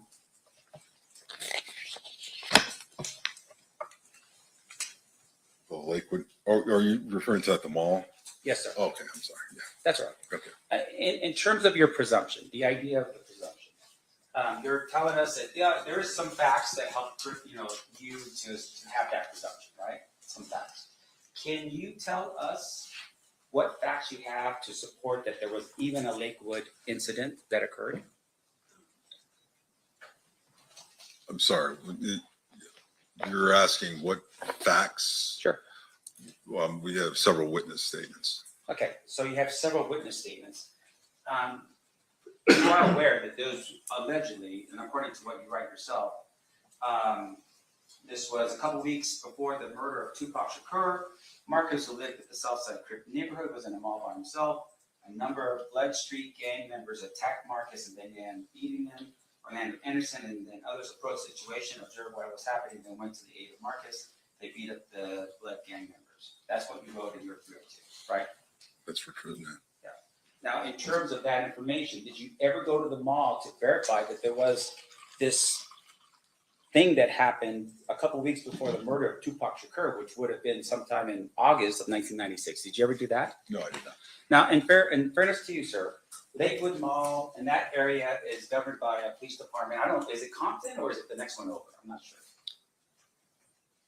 Yeah, it wouldn't have been Compton. Okay, so where was the next one? Did you ever at any point reach out to that police department to say, hey, can you get us the information on this so we can verify it before we put it into our 302 that the a couple of weeks before the murder of Tupac Shakur, there was a beating that took place? Did you ever do that? Okay, so your statement regarding doing it before we put in that was information that was provided to us by Mr. Davis. So at that time, we're just recording what Mr. Davis is telling us. Sure. So this is a follow-up investigation on that. Sure, but the state has now introduced this document in as an exhibit for the jury to consider. So you're telling us that you can't verify the information in it? I'm telling you what Mr. Davis told us. Okay, but you cannot verify that information. You're telling us right now you didn't verify the information that he told you. I didn't verify that specific event. Okay.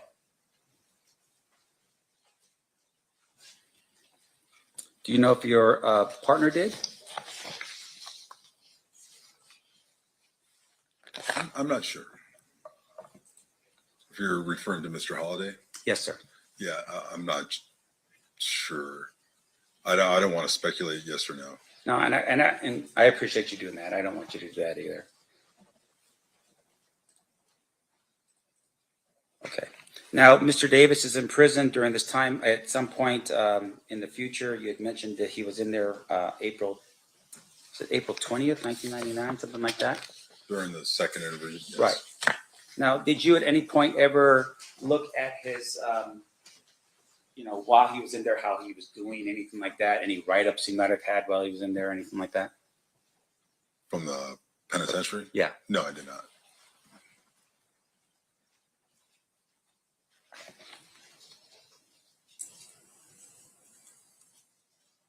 And then finally, just one final thing here. There was some mention in your 302, and I apologize for bouncing you back, but I'm taking you back to the July 14th, 1998 302. But in that 302, there was an allegation, or at least some information that you documented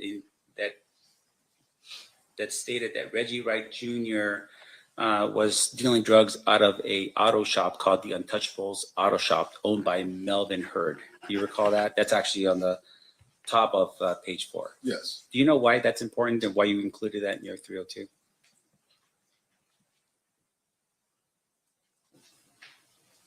Well, activity regarding Reggie Wright Jr., Reggie Wright Sr., these individuals in Compton and things like that would have been important. They would have been documented.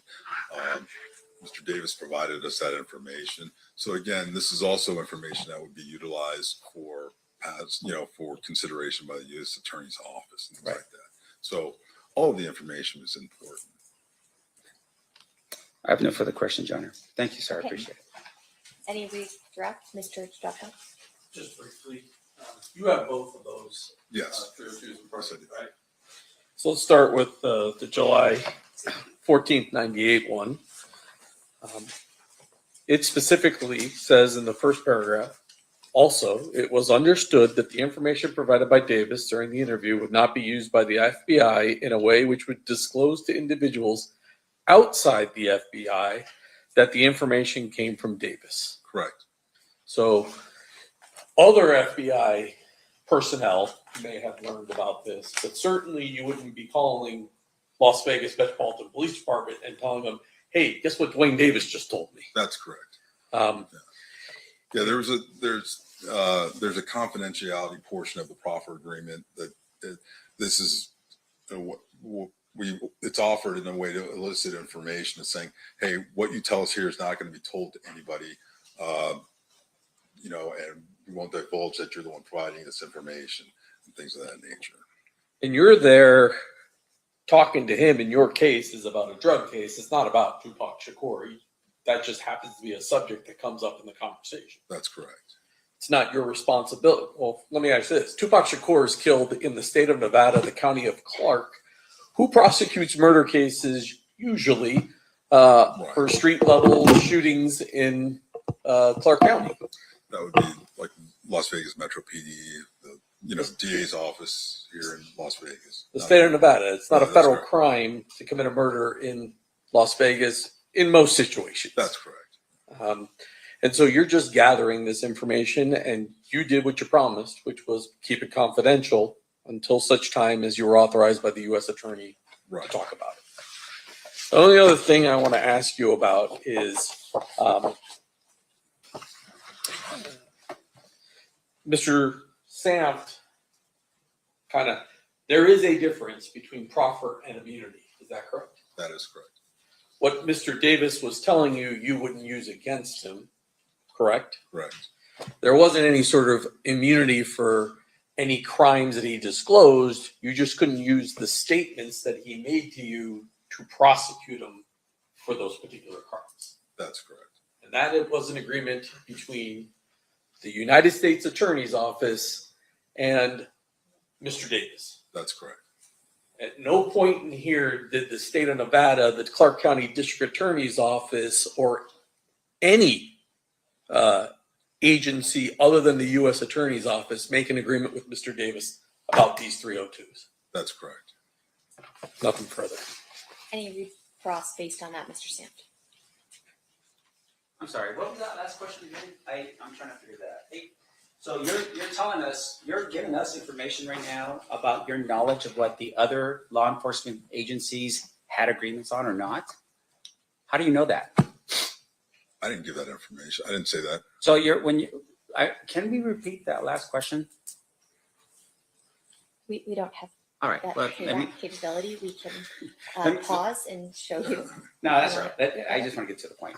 But what Mr. DiGiacomo just asked you was that, there were no other agreements with regard to your agreement. Your agreement was the sole agreement between yourself and Mr. Davis, or FBI and Mr. Davis, and no other United entity. States Attorney's Office and Mr. Davis. I apologize. The United States Attorney's Office and Mr. Davis, and no other entity, right? I think that's how it was put, Yes. right? Yes. You don't know that, though. Did you, when you... What? Is that a question?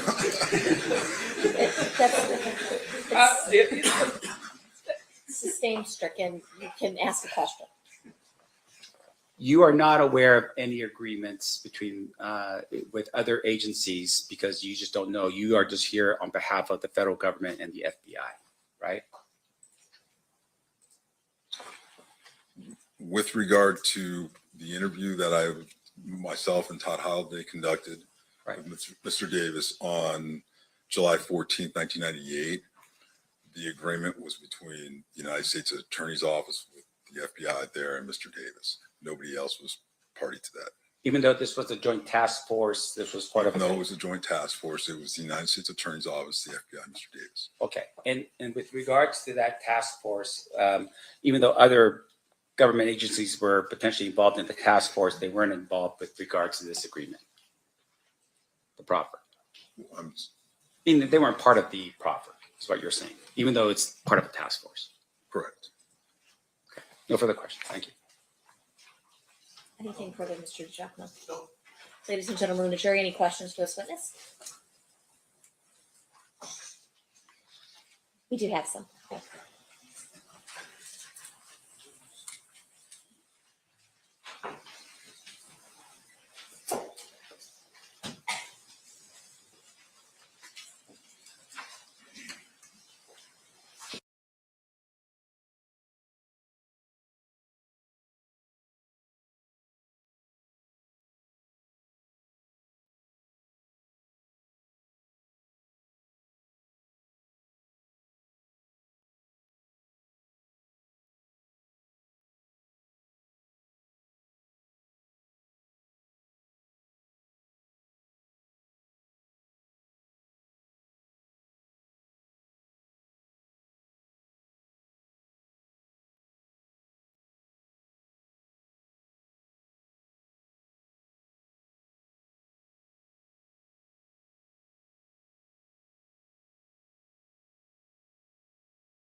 So as they've done a sidebar, we have one person that has voted that Keffe D is not All guilty. right, a couple questions from our jurors.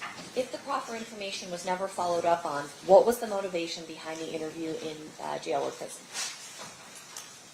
You want me to go ahead and answer? Yeah, so Okay, I'm sorry. they have these questions, I'm Right. asking you to answer them. Okay, so the motivation behind the interview in the subsequent interview in 99, we were following up on other investigation. Because when you go through the 302, you see we asked about several individuals, we actually showed them pictures of other individuals. A lot of times what we'll do is we were going back because he was cooperative and open before, we were attempting to see he would verify other individuals, perhaps identities and things of that nature of other investigative activity regarding gang activity in the area. Okay. And then did anyone with the FBI verify information given by Davis in the proffer? I mean, the totality regarding the totality of there was quite a bit of information when we asked about certain individuals and things that he said that we already knew. So because he provided information during the proffer session, there wasn't a need to necessarily go back and verify because we had an idea about the answer to the question. Sort of like you ask a question that you know the answer to. That's how you know if somebody's lying. You start off with that, things like that, simple things, and then you kind of work your way in to other information. So there was a lot of information that we already had other corroborated information on. So when he's providing that information, we have a general idea whether or not he's being open and candor and truthful based off of other investigation, whether it's surveillance, wiretaps, witness statements, and things of that nature. And you might have already answered this, that's the second part of the question, so I'm going to ask it. What information was followed up on by the FBI that was given in Davis's proffer, if you're able to disclose it? What information was followed up on by the FBI that was given in Davis's proffer that you're able to disclose? So, I mean, it's been 30 years. It'd be very difficult for me to follow up on every single aspect. Again, a lot of the information, because it's historical, some of these things that he's talking about went back several years prior to into the early 90s period. So he's talking about, prior drug transactions and things of that nature. It's very difficult or almost impossible to truly verify those types of things. Other things that he talked about, for example, like recordings that were played or photos that he was shown of individuals where he identified and said, this is so-and-so, that corroborates what, individuals that we know and things of that nature. So there were things that were done. Was there a specific checklist, tasking list that was put out after that interview, the proper interview, to go out and say, go verify? That's really not the way we operate. Usually these files have hundreds of documents in them over the course of an investigation.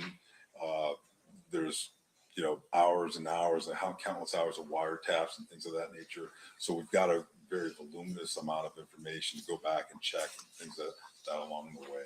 So at this point, he was already indicted, arrested, and basically going towards either trial or sentencing. The proffer agreement really was an opportunity for him to help himself on sentencing.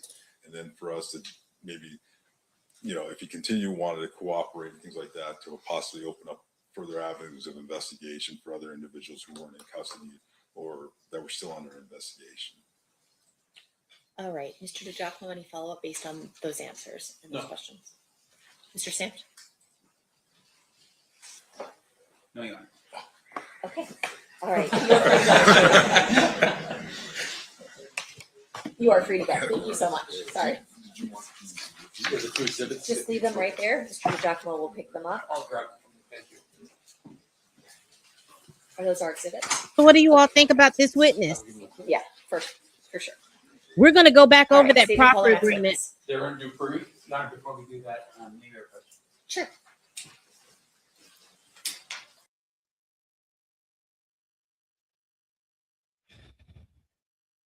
So we have the FBI who received information from Keffe D. Now, mind you, that information was 2 years, but it was All in right, a at this good. time, we are going to take a restroom break for 15 minutes. During this recess, you are admonished not to talk or converse amongst yourselves with anyone else on any subject connected to the trial, or read, watch, or listen to any report or commentary on the trial of any person connected to this case by any medium of information, including without limitation, newspaper, television, internet, and radio, or form or express any opinion on any subject connected to the trial until the case is submitted to you. We'll have you guys back here at 3:15. Please rise to the jury.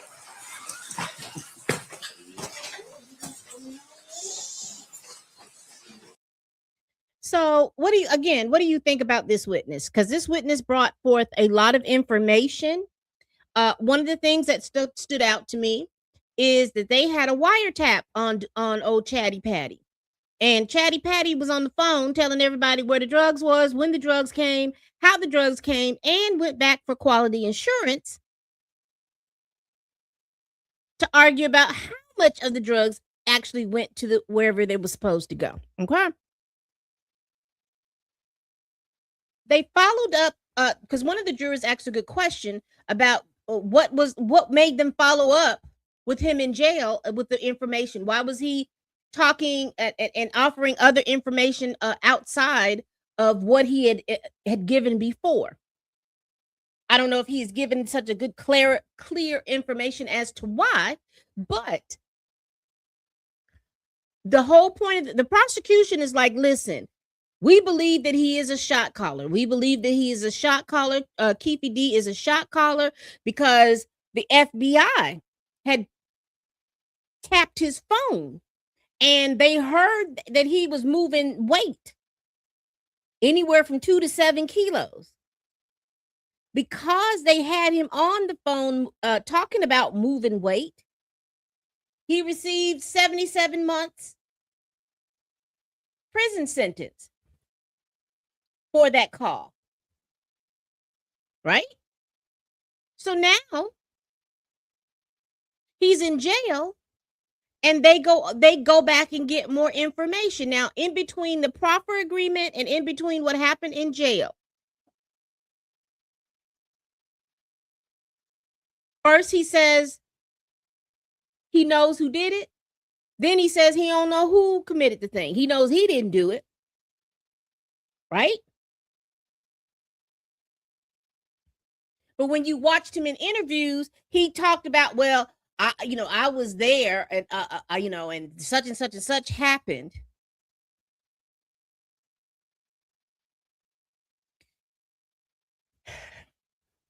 What are y'all thinking? So we have one vote that says that he's not guilty.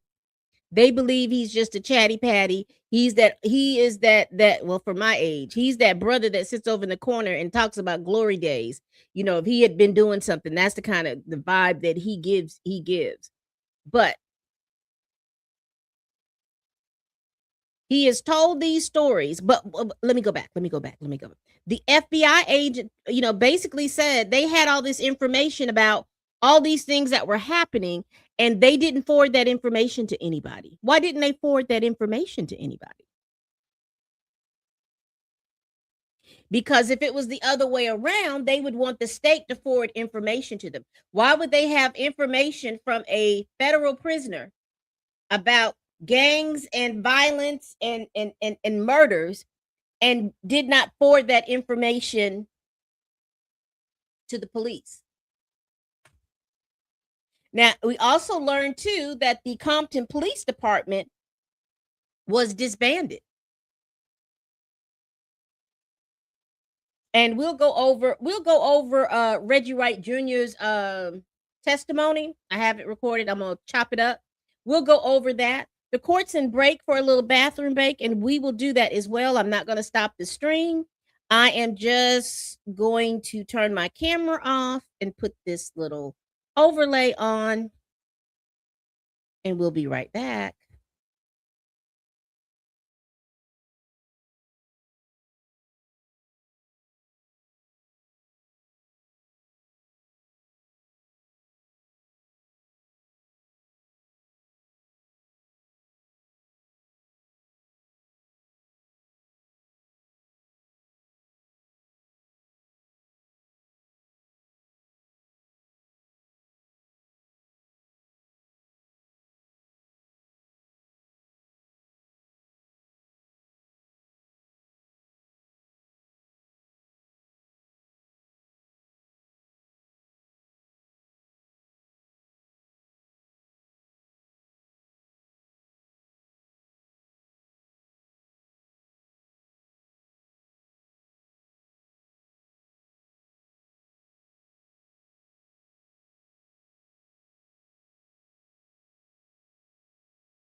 All right. I'm back. Let's see where we are.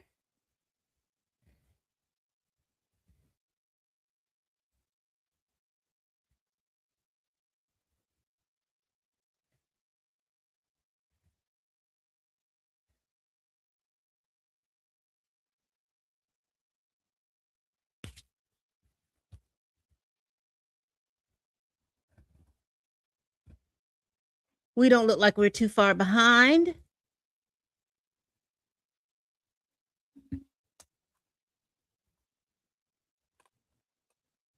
All right.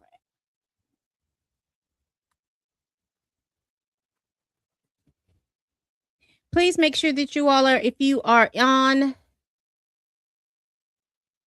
Twitch and YouTube, please make sure that you all are committing to the poll. I'd appreciate it.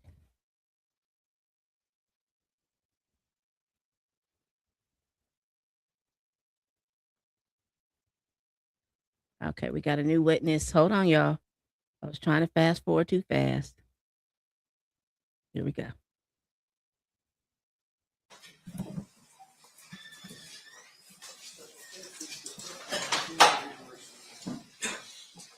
Good afternoon. You solemnly swear or affirm the testimony you're about to give in this action shall be the truth, the whole truth, and nothing but the truth, so help you God? I do. Thank you, sir. You may be seated. And if you please state your full name and then spell it for the record. Darren, Daryn, Dupree, Dupree. Thank you, sir. Whenever you're ready, state you may proceed. Thank you. Sir, how did you used to be employed? I was a detective for the Los Angeles Police Department, How long were you with the LAPD? 33 and a half years And when did you start? in 1990. And through the majority of your career, what kind of crimes did you focus on? Homicides, gang homicides. And direct your attention to approximately 2006. Were you asked to be part of a task force related to the Christopher Wallace murder?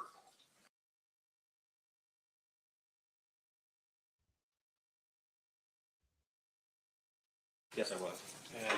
And can you describe that task force for us? Robbery homicide specials, Los Angeles Sheriff's Department, FBI, ATF, and DEA were all a part of the task force.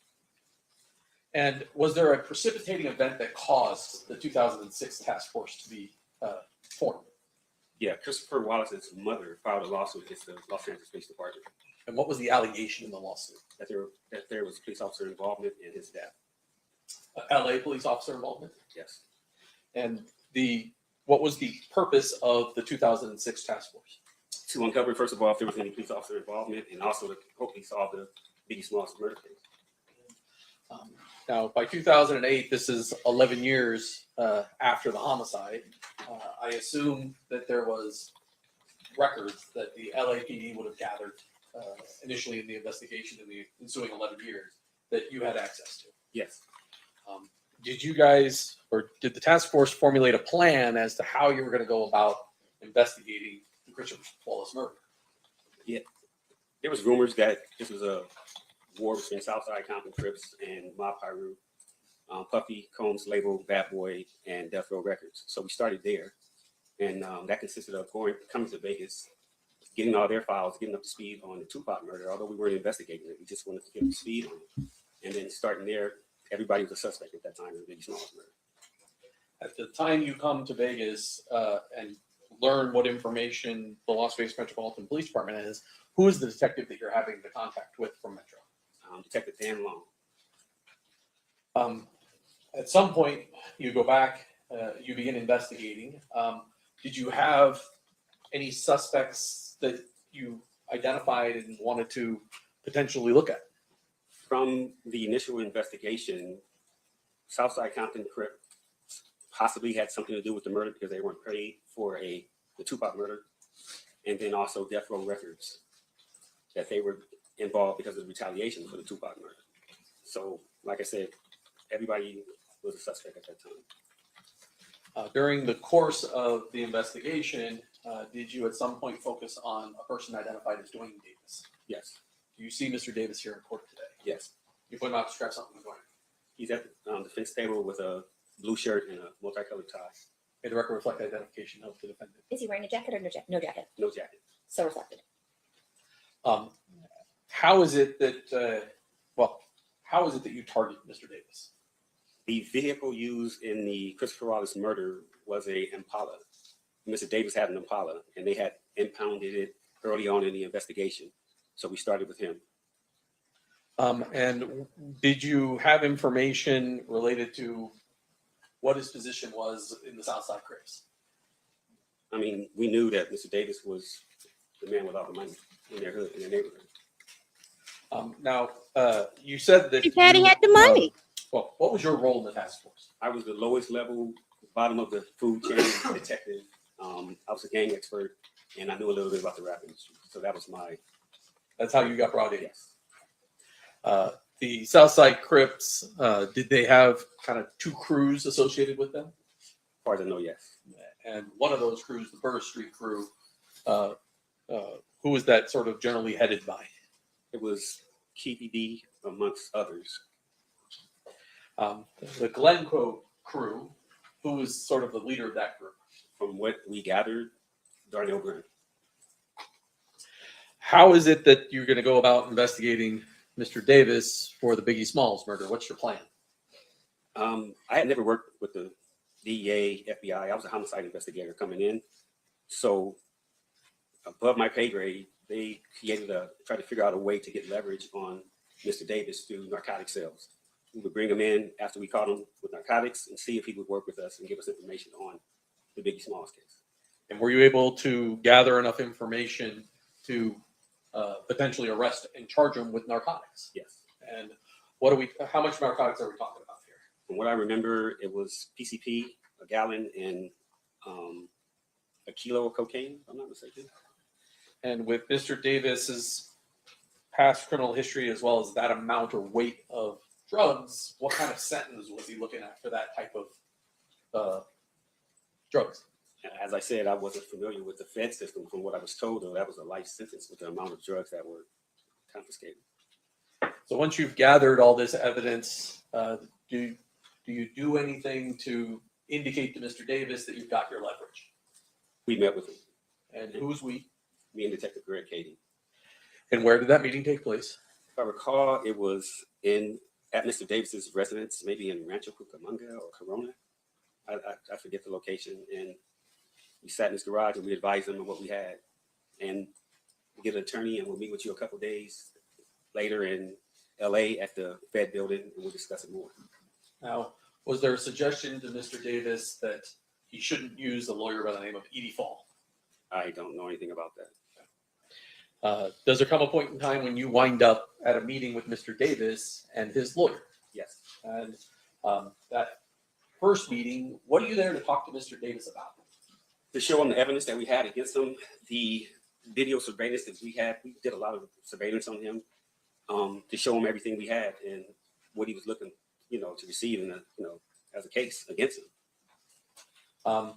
So do you eventually wind up in a meeting with his lawyer in either the lawyer's office or a police station to talk to him about that? I think that first meeting was at the AUSA's office in downtown Los Angeles with him and his attorney and about 4 or 5 people from the task force. And was there your understanding as to what the circumstances of what you could and couldn't use against Mr. Davis about what he's talking to you about? Yes. And again, I'm just in the room. I've never even been in the AUSA's office at that time. So I'm just observing what's going on. Did anyone use the term, this is a proffer? Yes. And was that agreement between the AUSA? Do you remember that AUSA's name? Timothy C. Wright, And do you remember the attorney for Mr. Davis, his name? Wayne David. And so there was an agreement in that first meeting that this would be a proffer. Yes. And during the course of that, do you ask Mr. Davis about his involvement in the Biggie Smalls murder? Yes. And what is his response? At that time, he said, no, he didn't have anything to do with that. When he said we didn't have anything to do with that one, did that trigger anything in your mind as to what he was saying?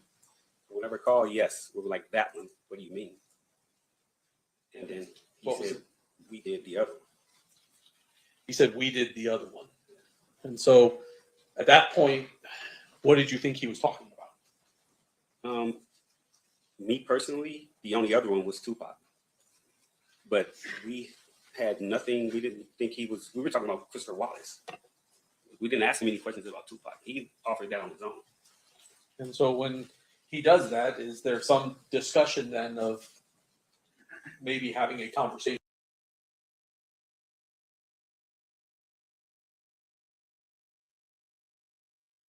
Chatty Patty strikes again. So, in the middle of a Christopher Wallace task force from a lawsuit that Biggie's mother had filed, he gets up in the middle of the thing and I ain't had nothing to do with the Christopher Wallace one, but I did the other one. Chatty Patty hits again. About Tupac. It was a surprise to us. Number one, we were shook. We were surprised. Yes. You were shook. I mean, I don't know I if would have he been shut shook too. that meeting down then to discuss what we were going to do. I don't remember, but we were surprised. Does there come a point in time when there's a meeting set for December 18th of 2008 to talk to Mr. Davis about the Tupac Shakur murder? Yes. In your understanding, was that still based upon the agreement between Wayne Higgins and the U.S. Attorney that it would be a proffer session? Yes. At that point, before having this conversation with Mr. Davis, has anybody notified Las Vegas that Mr. Davis is going to be talking about the Tupac Shakur murder? Unfortunately, no. Were you present on December 18th for an interview with Mr. Davis about the Tupac Shakur murder? Yes. And did you subsequently learn, or previously learn, but subsequently learn that that conversation was recorded? Yes. Do you know who recorded that statement? One of the members of the task force, Bill Holcomb. Did there come a point in time where you heard that recording? Yes. And Judge, I have marked as state proposed exhibit 117, which is the actual recording, and 110, which is the transcript of that recording on our form at this time. Any objection? I think just to confirm, we're still lacking foundation with regards to that. The answer, the question that was asked was like, do you recognize the recording? Okay, do you want to play I can play part of Maybe that the recording first for Detective. a couple seconds and see if he recognizes it? Yeah, there's Not some gonna take- walking in time, so we'll just have to pull it When forward. people actually talk. Yeah.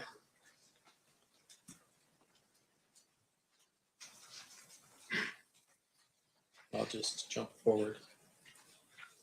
Hopefully. My volume off? People or his associates, that's not a concern to us. Yeah. If you had told Mike, we would have talked.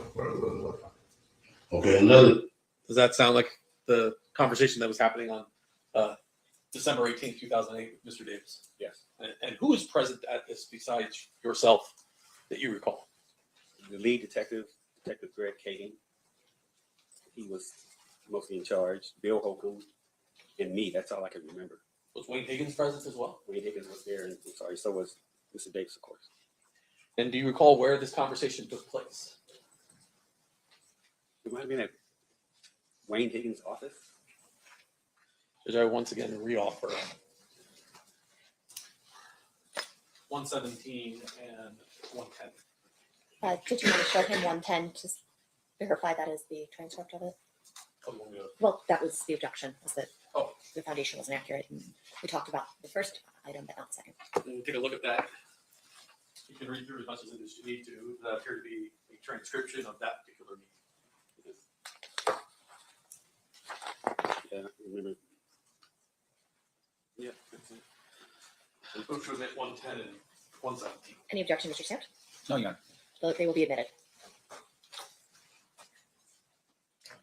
The jury is going to hear the entire thing at some point. But generally speaking, what was Mr. Davis's version of events as it relates to what happened with Tupac Shakur. Mr. Davis stated that his nephew, Mr. Orlando Anderson, was jumped and beat up in a club or in a hotel in Las Vegas after the Tyson fight. He came and told Mr. Davis what happened. They went looking for Tupac, Suge, anybody who was involved, basically, in the beatdown of Mr. Anderson.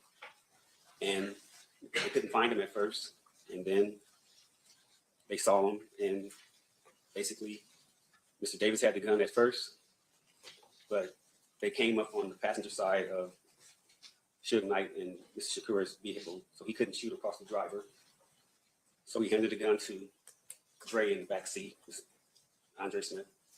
He was afraid to shoot. Mr. Anderson grabbed the gun and shot across Mr. Smith into Mr. Knight's car that Mr. Tupac Shakur was in with Mr. Knight. And did he tell you what kind of vehicle he was in? In a white Cadillac, Did he tell you what kind of gun was used? a 40 cal car. And did he tell you after the shooting where the car went? If you recall. If you don't recall. I don't recall.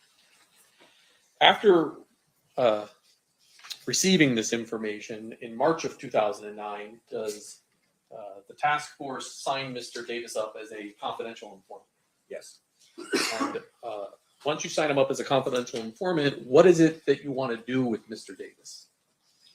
Figure out ways to see if he's telling the truth about his story about what happened. And so what do you do? Mr. Davis had a narcotics friend in New York by the name of Equan Williams, Zip. He said he could, this is a lot deeper than that.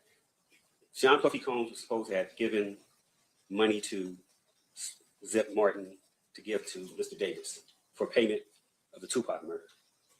Fast forward, we go to Mr. Davis. He said he can rekindle that relationship with Mr. Zip Martin and get him to talk about the money that was given from Sean Puffy Combs to Mr. Martin that never got to Mr. Davis.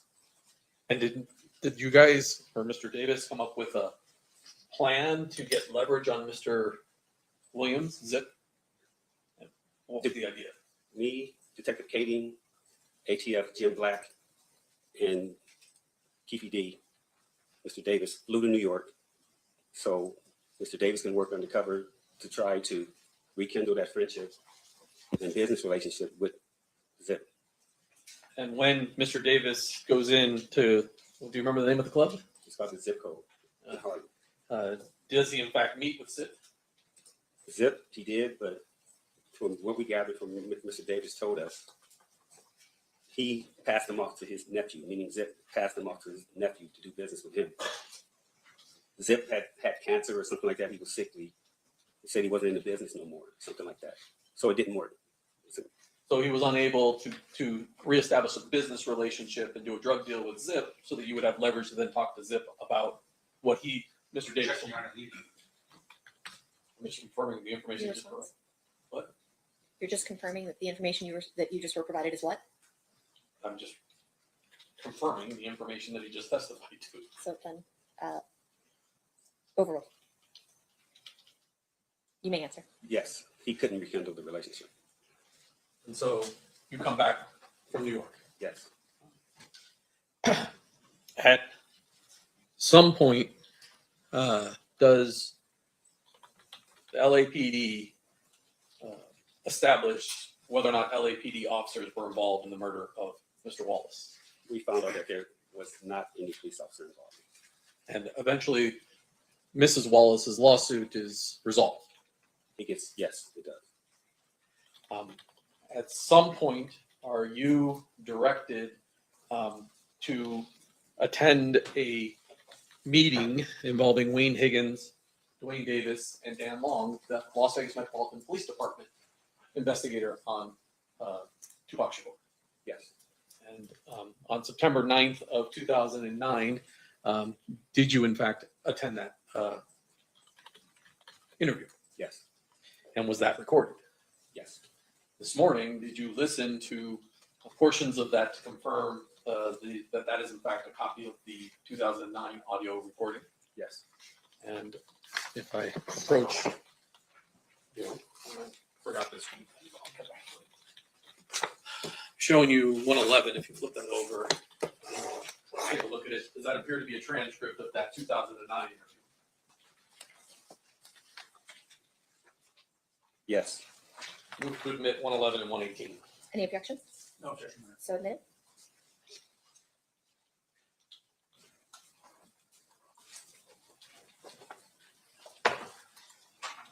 Finally, and I forgot to do this, during the conversation on December 18th of 2008, did you have some sort of chart that was put in front of Mr. Davis where he identified where people were in various vehicles? Yes. I'm showing you what's been marked as state's proposed exhibit number 147.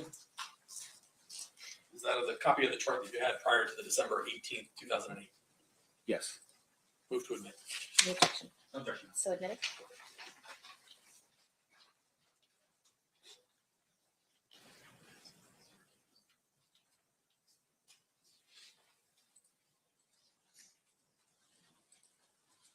Thank you, sir. I pass the witness. Cross-examination, Mr. Stift. It's 2.5 hours. I don't play with him on the stand. Mr. Dupree, we had some conversations here about what you did on this case. Did you ever write any reports on this? Sure I did, yeah. When you say you're sure did you review any reports in preparation for your testimony here today? I think I reviewed one report. Which report did you review? It was a DEA 6 passing the case over to Las Vegas Metro. And with regard to that report, did you draft that report yourself? Yes. When you say it's a DEA 6, is that a form?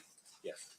Is that a form used by the DEA agency, I guess would be the Drug Enforcement Agency? Yes. Did you write any reports on your own with regards to what you did within the LAPD, umbrella of report writing? I'm sure I did. When you say you sure did, are you telling us today that you don't know for sure what reports you wrote? I'm saying that when you have a cold case, a lot of reports are already written. So you interview people and you do a statement on it, but the majority, this was 2006 when we started, the murders happened in 1996 and 97. So a lot of the reports are already written. So with regards to, you're classifying this as a cold case? Yes. And what is a cold case to you? It's a case that takes a long time to solve. And with regard to the cold case, which are you talking specifically about the murder here, the murder investigation of Tupac Shakur? I'm talking about what we classified Christopher Wallace case. I don't know if they classified Tupac a cold case at that time. I see. So you were part of the task force specifically on Biggie Smalls, we'll just call Biggie Smalls. That's why we started the task force, because of the lawsuit. All right, and you are classifying that as the cold case. Yes. So all your work would have been under the Biggie Smalls investigation, not necessarily under the Tupac case that we're here for today. Yes. And so with regard to your actions on the Biggie Smalls case, a lot of what you're doing sort of blends into, at least some of it blends into the Tupac investigation, but that wasn't your investigation. No. That was Metro's investigation. Yes. Now, on the day that we're talking about here, this would be under the recordings that you had from the 2008 proffer. Did you set those up? No. Who set them up? Probably the lead investigator, Greg Kading. Okay, and with regards to Greg Kading, you're his partner. In the task force configuration, you might peel off with one person more than the other. So I would say me and him did a lot of work together. And with regards to what he is that he's also a fellow LAPD detective. Yes. All right. And so with regards to your being, let's say not part of the task force, were you ever his partner outside of the task force? I met Detective Kading at Wilshire Homicide. Wilshire Homicide is the area that Christopher Wallace was actually killed in. Robbie Homicide inherited the case or took the case because they had more resources to work. Me and Greg worked together at Wilshire Homicide. Greg Kading started this task force, and he brought me over years later to this task force. I see. So up until that point when he brought you over, you guys weren't partners? No, he was working narcotics. Greg knows the narcotics FBI DEA system very well. I didn't. All right. And so in terms of your awareness about the Tupac investigation, when were you first made aware of the Tupac investigation? Through the media, as soon as it happened, right? Everybody knew about that. And in terms of though your involvement or the official, are you telling us it's at the time of the proffer that you become sort of more involved in the Tupac? At the time that Mr. Davis offered the information that he offered is when we even thought about doing anything with Tupac. But isn't it true though that you actually were more aware, you actually aware that Detective Long was the Metro detective on this case as early as 2004? I didn't start it until 2006, so I just knew he was the investigator assigned to the case when I got there.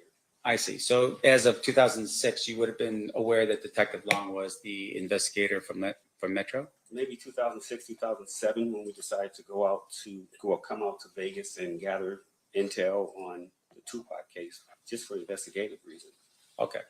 And with regards to your participation in the task force, was there a name for the task force? Christopher Wallace Task Force. Okay, so it's the Christopher Wallace Task Force. And you first contact Mr. Davis on, looks like November 21st, 2008. Is that about right? I don't remember the dates, but okay.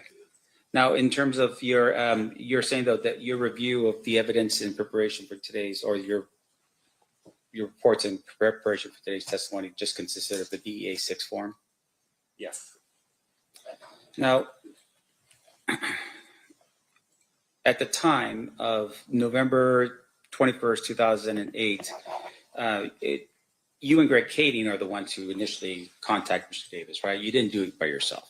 No, me and Mr. Kading. Okay, and you basically advised him at that particular point that, you know, he was potentially looking at an indictment for narcotics. Is that right? Something to that effect, Yeah. And once again, you're doing this because you are targeting Mr. Davis because you believe he may have been a suspect in the Biggie Smalls murder. yes. Okay. Now, at some point, I would assume in the future, you're going to tell all of us that he was no longer a suspect in that murder, right?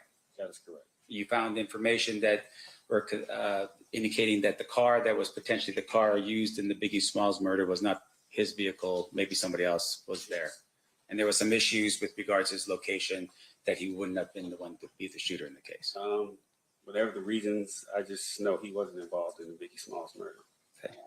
And then with regards to your conversation with Mr. Davis, when you had that conversation at his home, you talked about being in the, I guess, the garage of his home at Rancho Cucamonga. Is that what it was?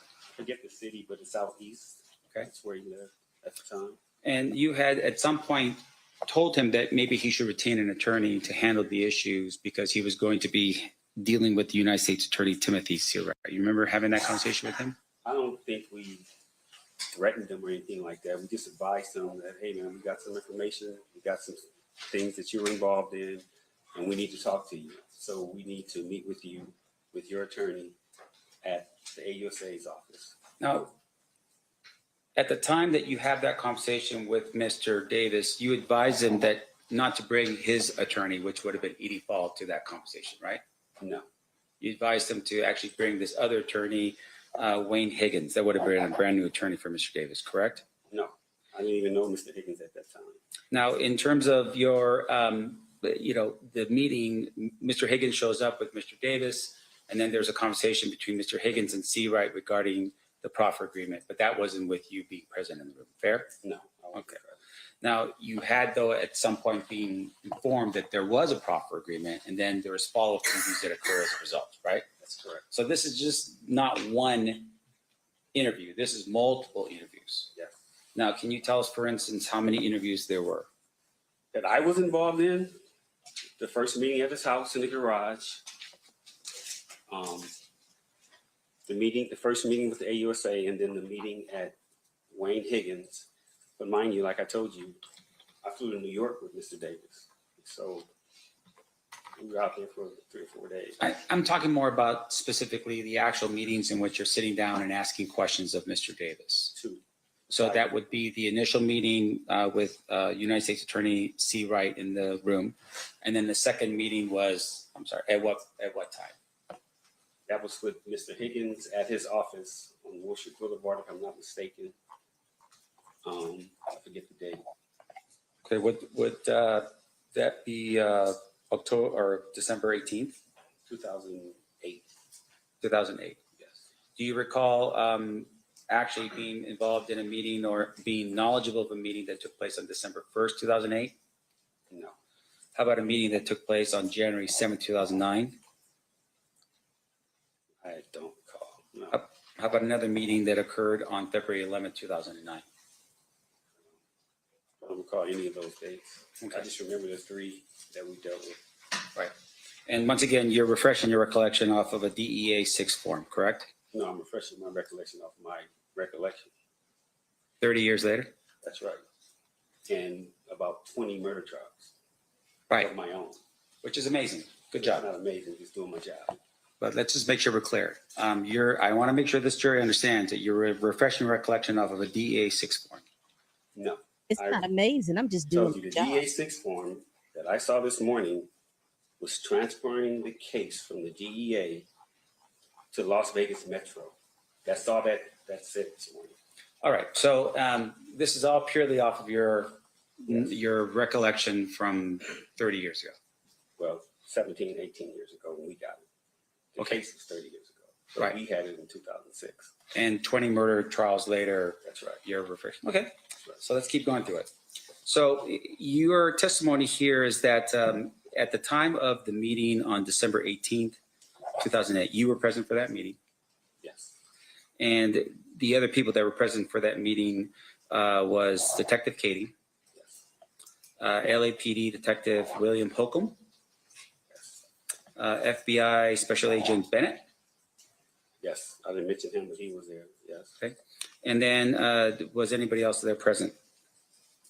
Mr. Davis and Mr. Higgins. And then outside of those, was anybody from the United States Attorney's Office present? At the first one in 2008.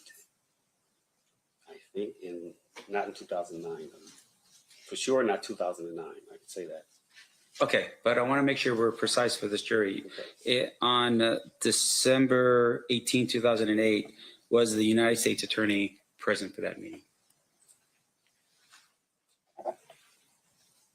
Yes. Now, in addition to that, the recording that had occurred and the one that you've introduced into evidence in this case, was that a recording to which Mr. Davis or his attorney knew about? Which one? 2008 or 2009? 2008. 2008? I don't know. Okay. I didn't know it was being recorded either. Sure. And with regard to the FBI special agent that was there, are you aware of what's called a 302? Yes. What is a 302? It's a report, information report that they write out, kind of like the DEA 6, kind of. Yeah. And then in terms of how the 302 works is they don't actually record information with a recorder. They actually just write things down into the 302, right? That's correct. In this particular case, was Special Agent Bennett aware that there was a recording? I have no idea. Now, in addition to that, on March 9th, you had said that something that he was, I guess, activated as a confidential informant. So I think it's around that time period, right, of 2009. Between what time periods did Mr. Davis give information to LAPD as a confidential informant? Do you remember? I don't remember how many times we met or how many times I was involved in speaking to him. But it's just those 3 times, the first time in his garage, 2008, 2009, and then when we went to New York. That's all my dealings with Mr. Davis was, that I can remember. Now, the December 2008 proffer that you were part of, did you verify any of the information? That Mr. Davis told us? Yeah. We were trying to verify as much as we could. Okay, That's well, why we tell us the efforts. No, I'm sorry. Can you tell this jury the efforts that you made to verify the information that he gave you in 2008? flying to New York to try to get the relationship with Zip, Mr. Martin, because he was involved here in Vegas with the murder and the large sum of money that was supposed to be given to Mr. Martin to give to Mr. Davis. So that's why we flew to New York to try to get that whole thing going. Right. And based upon your efforts in New York, were you able to verify that any of that information to be true? No. Now, in addition to that, there was other information that Mr. Davis gave up in 2008 in December. Did you verify any of that other information to be true? I don't think any other information that he gave us was anything except the murder of Tupac. Sure. Did you at any point verify, for instance, the people they identified in the vehicle? No. You are aware, of course, that some of the people that he had identified in the vehicle were still alive in 2008, right? One was. Who was that? That was Terrence Brown. Okay. Did you ever verify that Terrence Brown was in Las Vegas at the time of the murder? He never got a chance to. Why not? As I said, our first course of action was to tie in Mr. Combs, the money, and work back from there. So you fly to New York, it's a bust, you fly back, and then you never follow up on what happens with regards to Mr. Brown? Not, well, I didn't. You're part of the task force. Yes. Do you know if anybody else on the task force verified that information, that Mr. Brown was in Las Vegas at the time of the shooting? No. Now, in addition to that, we talked a little bit about the type of scenario that Mr. Davis is in, right? He's being targeted as a potential suspect in a Biggie Smalls murder. You develop information about him being a drug dealer, right? And you had said, I think how much time was he looking at? Life sentence? I think so, yes. Right, pretty heavy sentence, right? Yes. And so you had also targeted the idea, though, that it wasn't just him moving some large amount. It was people coming into his house, potentially his family. People could be arrested, his friends, for instance, that was part of that, and they all could go to prison, right? I will say this. Mr. Davis took the hit for a lot of people in his family and his kids, his wife, but that's why he did a lot of the stuff he did. I will say that. And I appreciate you saying that. And so in essence, he said, okay, this is all on me. I will take the hit for the family. Yes. Now, in terms of the way that you recall how he describes what happens and so forth, you had mentioned that he's in the car, he drives up next to the other car, and then he gives the gun to the back seat because he was going to do the shooting, and then he gives it to somebody else. And then I guess it was Dre, he said, no, I can't do it. And then Orlando fires the gun. Yes. Okay.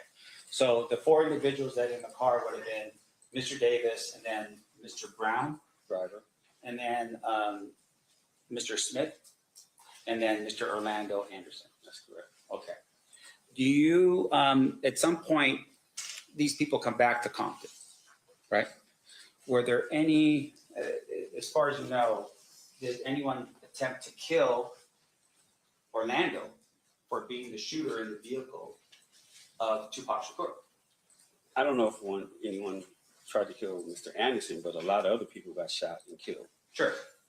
And so what other people that you recall were being shot and killed? I don't have the list of people who I know. Darnell Graham got shot, and then an 11-year-old girl got shot.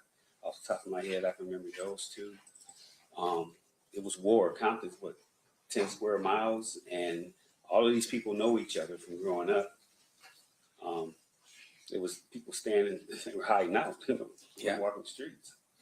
But in terms of the four that's in the vehicle, was Mr. Smith shot? No, not that I know of. And what about the other person, besides Mr. Davis? Mr. Brown? Yes. Not that I know of. No. And then with regards to Mr. Davis, was he shot at? No, not that I know of. And once again, this idea is, we're talking about a very compact area of Las Vegas, 10 by 10 miles, multiple blood and Crip gangs just encroached upon one another, right? Yes. Basically like a powder keg. Street by street. Right. And in terms of retribution, pretty clear, this would be an immediate thing because Tupac Shakur was shot and killed. Yes. And Death Row Records, as a member of the mob Pyru, would have been definitely out for blood on that. Yes. But none of those four individuals were shot at. No, not that I know of. Yeah. And in fact, just to make sure I'm clear, Orlando Anderson was actually shot and killed probably about a year and a half later, right? Unrelated, yes. Yes. And it was unrelated, meaning that people that he got into a gunfight with was actually other Crips, Yes. right? And it was over money, as far as you can recall. Yes.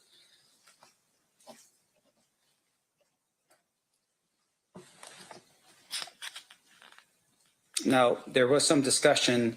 Are you aware of a person by the name of Darnell Brim? Yes.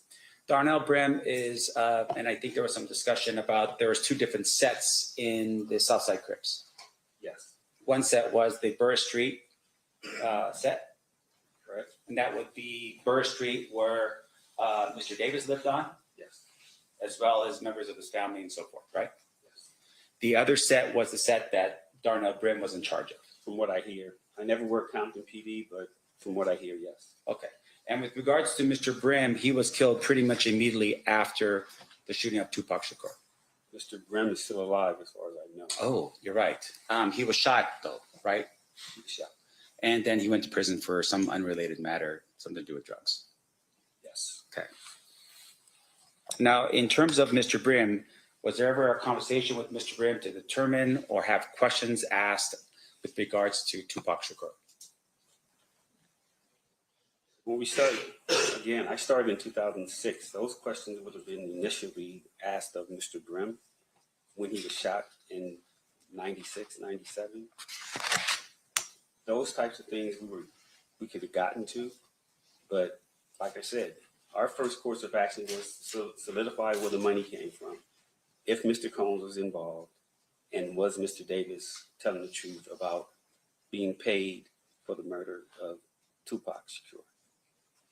And outside of that, any additional sort of boots in the ground discussions or investigation in Compton was handled by somebody else? The initial, the preliminary, right? And if we would have gotten to that, we probably would have talked to people, but I'm sure that they were talked to already. This is on a Fed level trying to get a RICO case against people. Okay, this is a whole different level of Compton. Sure. This is FBI, ATF, DEA. This is trying to solidify that Death Row Records and was built on narcotics and Bad Boy Records. Now, you don't understand this, but I'm from the hood. Everybody knows it was, okay? Everybody knows that those record companies were started with the sales of narcotics. So the feds were looking at a RICO. We cared about the murders. So this was chasing the money. This was chasing Sean Combs to see if he was involved with, the hit on Mr. Shakur. And so once you determine that, he's given information, not because of Biggie Smalls, but rather because of Shakur, you never once reached out to Metro at that time to say, hey, Las Vegas, you guys are the ones in charge of this murder. Come down to have an interview with Davis? The decisions were, again, way above my pay grade and our command staff. Whoever made that decision to keep it in-house and for us to handle it on the Fed level, because it would have spread all the way to Las Vegas and not notify Las Vegas Metro at that time, wasn't my decision. I see. So had it been somebody up the chain, maybe even the United States Attorney. Whoever. Yeah. Okay. That's not your call to make. No, I'm just a soldier. Okay. Right. I appreciate that. Now, in addition to that, sir, your in terms of the information we're talking about here, at some point your other LAPD detective leaves the LAPD. Greg Cady. Yes, in 2011, I think. And in 2011, I believe he publishes a book. Yes. And that book is called Murder Rap. Yes. Did you read that book? Parts of it. All right. And fair to say, of course, is that if you saw something in the book that was not accurate, you probably tell Greg Cady, hey, this is not accurate, this is not right. I wouldn't tell him nothing. That's Oh, his version. He did what he wanted to do. Right. Okay, so it's his version of events. You would have been like, okay, this is not right about what I did. I'm just going to leave it alone because that's what Greg Cady interpreted it to be. No, I'm saying I was on the Los Angeles Police Department, still in charge of the Biggie Smalls case by myself. And whatever came from any books that were written, it was my responsibility to make sure that everybody was okay if they were outed in that book. So I'm not going to tell another man what he should and shouldn't do as far as writing a book. If you want to write a book, write a book. If it comes back my way and I got to investigate something you said, then I'll do that. So this individual, Greg Cady, leaves LAPD and takes the Tupac file with him? From what I hear, Something to that effect. Meaning he stole the file. Something to that effect. Now, in addition to that, he also took the Biggie file, right, with him when he left. From what I hear, I've never seen him, but that's what I hear. And with regards to the recording that we're talking about here, that recording was a recording that he published, at least brought it out to the public, not you. You will never see me on a podcast, a book, nothing like that. Yeah. So, and you never have. Now, in terms of though, just your understanding and being in LA and so forth, Greg Kading has made appearances on podcasts and other things as well, right? Yes. And also that would be with documentaries. Yes.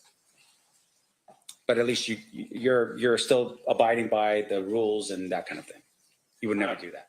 I stick to the code. Okay, I'm abide by the streets. You're not gonna see me on there telling about what somebody else did. This is the only time you're gonna see me talking about what somebody did, sitting in this chair. And I appreciate that, sir. Other than that, you'll never see me doing that. Okay. And with regards to your participation though in the interviews, during the time period that you're hearing Mr. Davis talk about these things,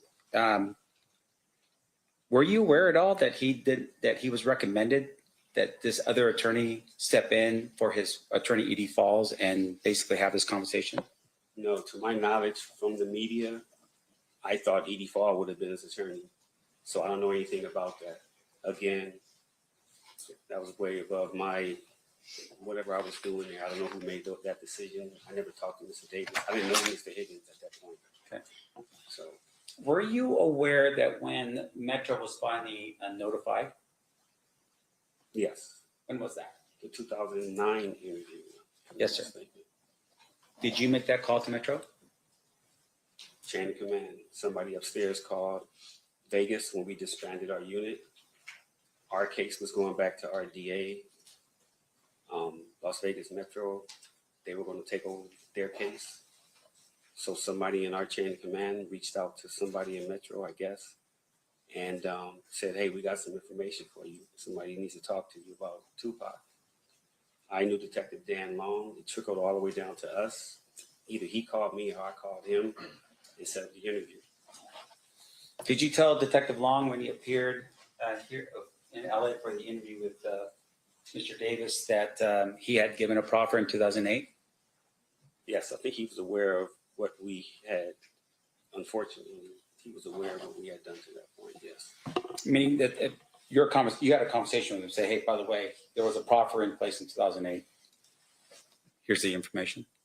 I'm sure I did. I don't recall if I told him immediately or whatever, but he was aware that we had been dealing with Mr. Davis.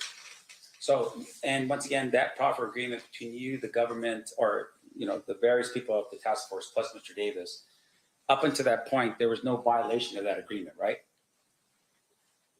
Not to my knowledge, I don't know.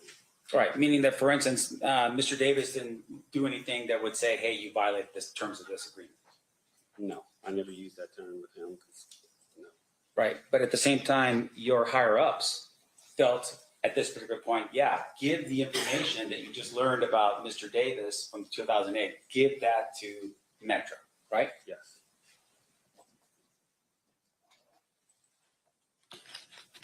And once again, and I want to make sure I'm clear because I don't want to forget this question.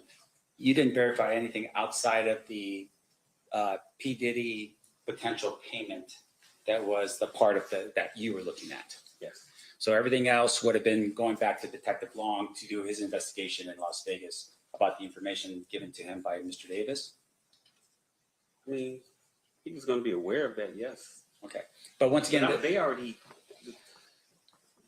that was already out, a possibility. Just hearing Mr. Davis say it kind of solidified it, that we need to look more into this part of it, instead of it just being Tupac getting killed, Death Row, and Southside, they were involved.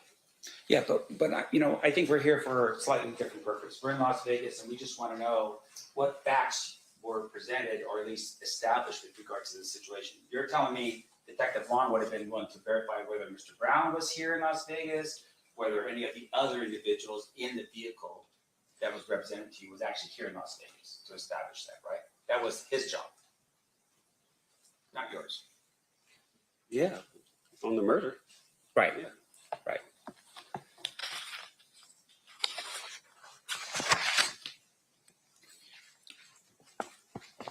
Now, there was some activity that happened in Compton. I just want to make sure I'm clear. You weren't part of any of the investigations in Compton with regards to the gang issues and so forth. You weren't part of that. No.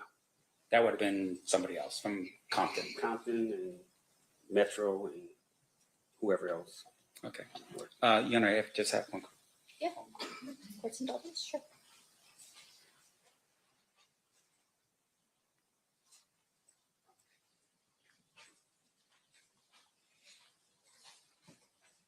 Your Honor, I pass the witness. Thank you. Okay. Any redirect, Mr. Giacomo? Just briefly, you brought up the fact that Mr. Davis said, well, basically, Sean Puffy Combs solicited the murder of Shug and Tupac during the course of that conversation. Yeah. Did he tell you where that conversation occurred? It's a deli called Greenblatt's, still there on Sunset in Hollywood in Los Angeles. If he never provides that portion of the information, what jurisdiction would LA have to be investigating a homicide that occurred in Las Vegas? None? So it was that piece of information which provided LAPD jurisdiction to even be looking at this murder. You could say that. But like I said, on the Fed case with the RICO, that would have got incorporated into the RICO, the murder anyway. And that's what we were looking at. But yes, that's where it started. So you can use that also. And so when you were unable to confirm through ZIP the Puffy Combs angle of the case, at some point your agency said, hey, we got to tell Vegas what we've been doing. Yes. And at that point, Dan Long comes down and you are in a room with Dan Long, Mr. Davis, his lawyer, and there's a conversation that occurs. That's correct. At that time, the only person left alive in the vehicle was Terrence Bubba Brown, right? Yes. Mr. Brown was a resident of LA, correct? Correct. And was there at least a discussion between you and Dan, hey, if Mr. Brown ever gets himself into some real trouble, maybe we'll have some leverage to talk to Mr. Brown? Yes. And then unfortunately, Mr. Brown got killed as well. Yes. And so the last person alive in the vehicle is Mr. Davis. That's correct. Nothing further. Anything further, Mr. Sand?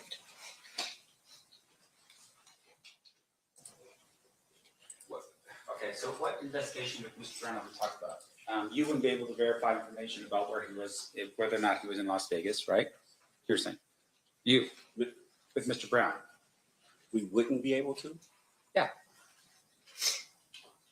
We could have, I guess. Right. We would have got to that, yeah. Sure. And with regard to that, you didn't make that effort while he was still alive. No. And would it be fair to say, of course, that even if someone had passed, that you would still need to verify what Mr. Davis said to you, regardless of whether or not the person's passed or not? We would have to verify everything. Right. And like I said, start of it was Sean Puffy Combs, so that's where we started. Sure. And your focus is a little different, but in terms of the actual murder of Tupac Shakur, information with regards to, you know, these other individuals in the car, that would have been given to Metro to handle here in Las Vegas. Yes. Okay. No further questions. State, anything further?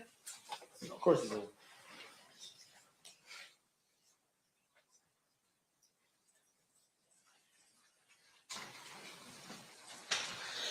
yes, one follow-up.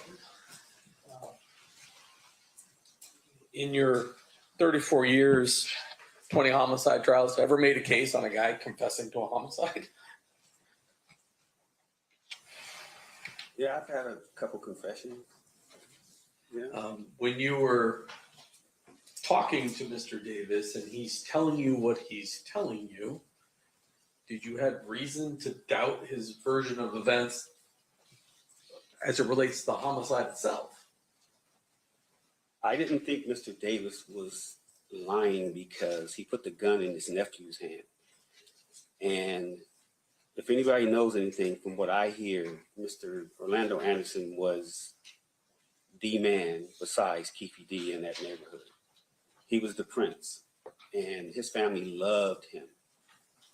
I didn't think that Mr. Davis would put the gun in his own nephew's hand, dead or alive, and put that smut on him unless it was true.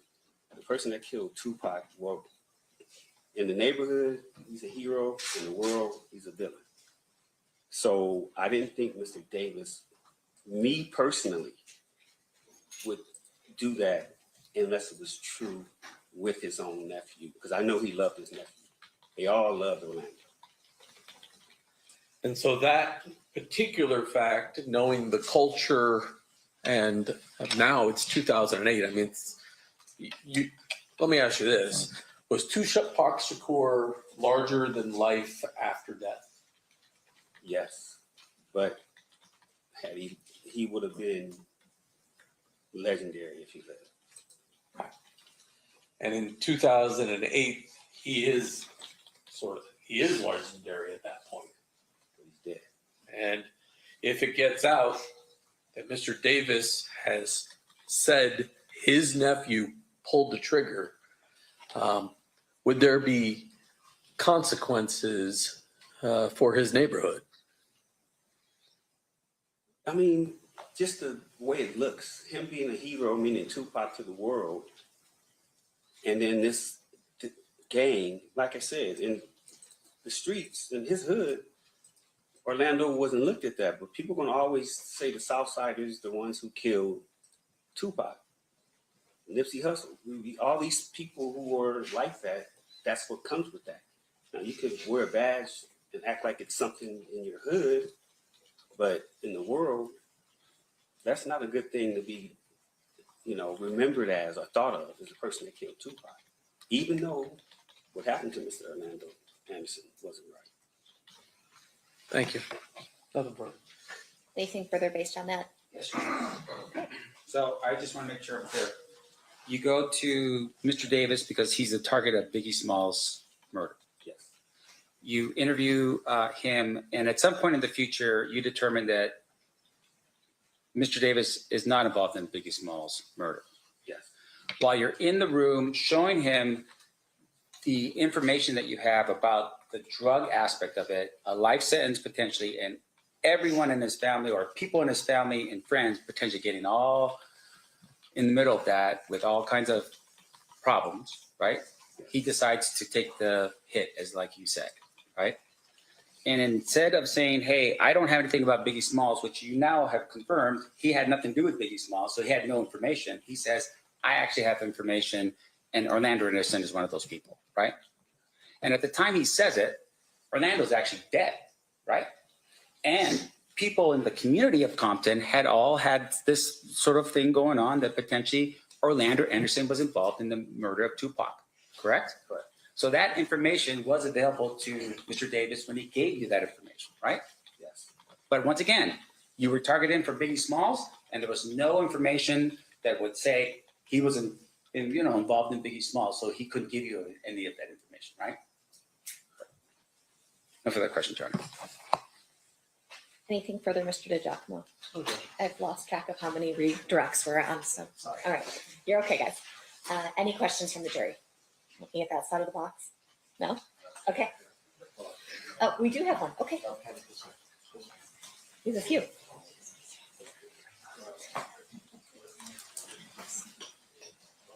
You can tell an engaged jury by the fact that they have questions. In Nevada, the jurors can ask questions, and this is an engaged jury because every day during the trial they have asked, and they ask pretty much better questions than the attorneys. And again, they're having to make an informed decision about this case. And if the jury has questions, definitely these questions should be answered.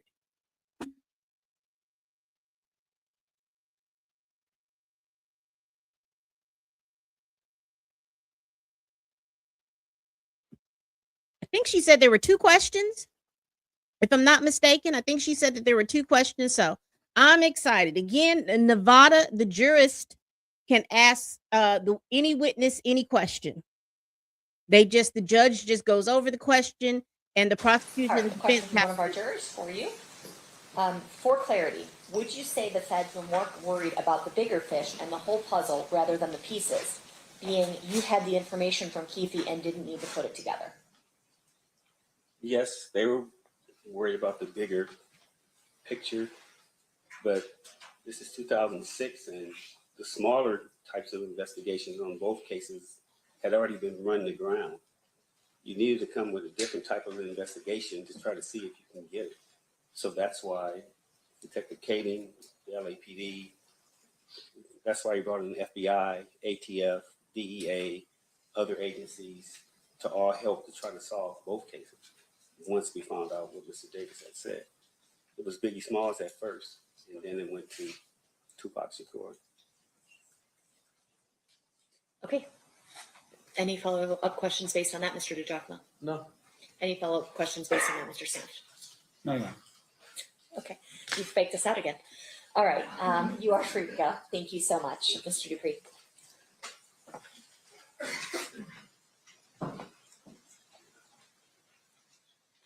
Your Honor, one quick thing before the witness leaves. Oh. May we approach?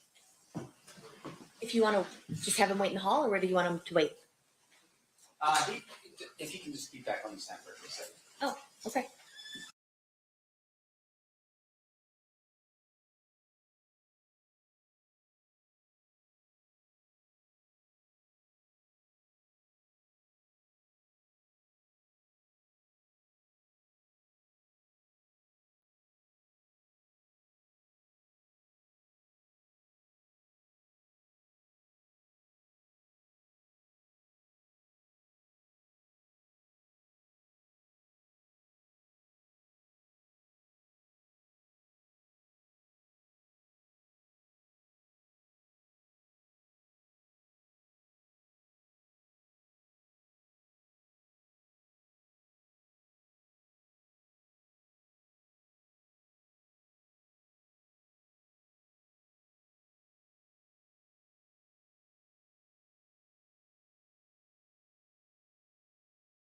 Mr. Dupree, as you discussed earlier with the parties, you may be subject to recall in this case, but it would be okay to do it via Zoom.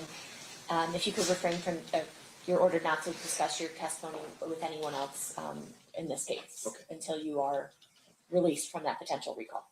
Okay, thank you. You are now free to go. All right, State, what did you want to present next? Well, we're going to start the 2008 statement, so we fill up the rest of the day. Okay. But we have at least one witness tomorrow, so we'll call that witness tomorrow and then probably continue on the rest of the day with the rest of the statements. Does it make sense then? All right. Does it make, I mean, Go unless the court wants us to call the witness tomorrow at 1 and then start the statements. I think that might make the most sense. There's just more time in the statements than there is in the day tomorrow. So we still don't If we finish. play the half hour today, will that finish it out tomorrow? It all depends on Mr. Shamp's cross of the witness. Well, Your Honor, Your Honor, there's two statements, right? I think we can definitely play one of the statements after the witness tomorrow. Okay. And then we have a subsequent statement. We're also playing that we introduced through Mr. Dupree. So. And none of them will finish in the half hour. That's 35 minutes we have left. That's correct. That's correct. All right, I'm gonna have the jury, I'm just gonna have the jury leave a little bit early today. We'll have them back at 1 o'clock tomorrow. All right, during this recess, you are admonished not to talk or converse amongst yourselves or with anyone else on any subject connected to the trial, or read, watch, or listen to any report or commentary on the trial of any person connected to this case by any medium of information, including without limitation, newspaper, television, internet, and radio, or form or express any opinion on any subject connected with the trial until the case is submitted to you. We'll see you guys back here at 1 o'clock tomorrow. Thank you. Stand adjourned. So we have 2 short days, but it looks like they were just as impactful as those long 2 8-hour days that we had. So we had 2 witnesses today. Wade Lee, who was a special agent with the FBI, who introduced the proffer, We learned that today. Let's go back. Did I keep that on? Yes. Introduced to us this right here, a proffer. Oh, they're talking about something. A witness in between. So, okay, I apologize for any inconsistency up the bat. All right, we'll be in recess. We'll see everyone back at 1 o'clock tomorrow.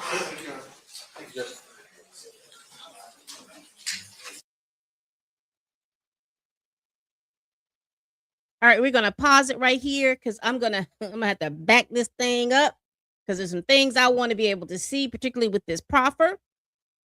And this was information again. Keffe D, aka Chatty Patty, spends a lot of time talking to the press, talking to the police, talking to anybody that'll listen, writing a book. So he may have talked his way into a murder trial. Now, again, let's be very clear. It is the job of the prosecution to prove this beyond a reasonable doubt that this man did it. Again, when we talked about what the prosecution's case was, the prosecution said that Keffe D was the shot caller.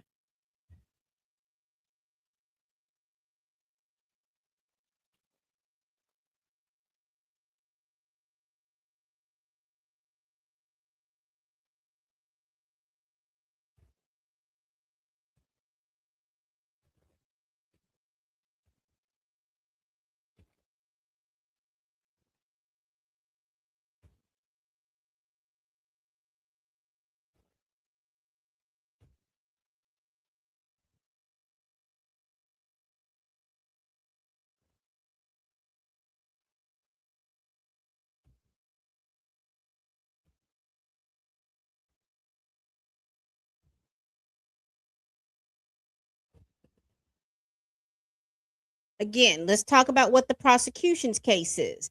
Now, the prosecution's case says Keffe D, he is the ringleader. Okay.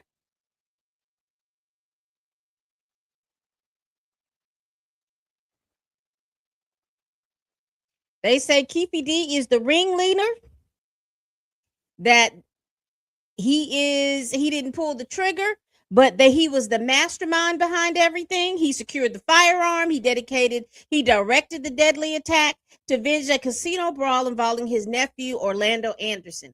And the prosecution did bring that tape into play. So basically what they're saying is this.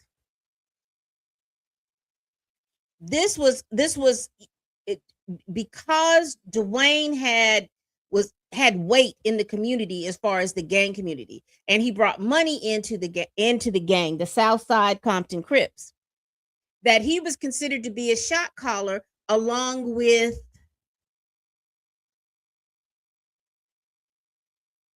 I wrote it down somewhere. Hold on, y'all. I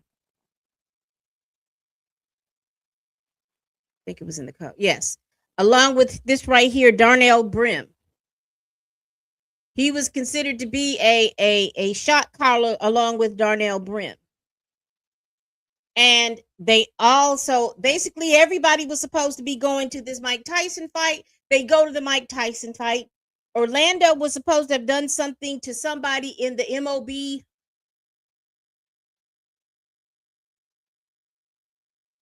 I'm trying to make sure I don't say these people's names wrong. The MOB Pyrus. Well, they see Orlando at the fight. So with Tupac and Suge in tow, you had those people beat down folks. Now, it is from what was testified that it was alleged that some of those people that were doing the beat down were part of the Compton Police Department at the time, because they were hired by Reggie Wright Jr. as security for artists on death row.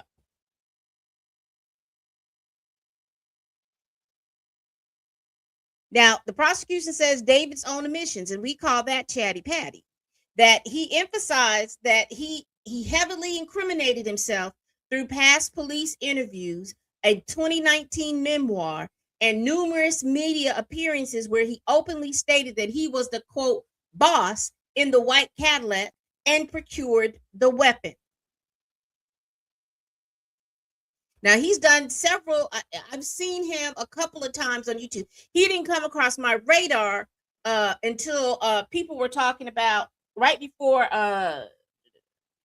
It was during the time that, remember when Puppy got arrested, and everybody thought like this Tupac thing was going to get put in this case, and then they were like, no, they got this guy who supposedly was the person that was the pewer. And that's when he came across my radio, and he was coming down my feed because, again, when Puppy was coming up, his name was coming up too, because he had done interviews with Vlad. He has done several other interviews with other people, and that's when he came across my radar. Gang enhancement and charges included an intent to promote, further, or assist a criminal street gang, because, again, they say that it was big in the South Side Compton Crips. Okay. The defense says this was a flawed investigation.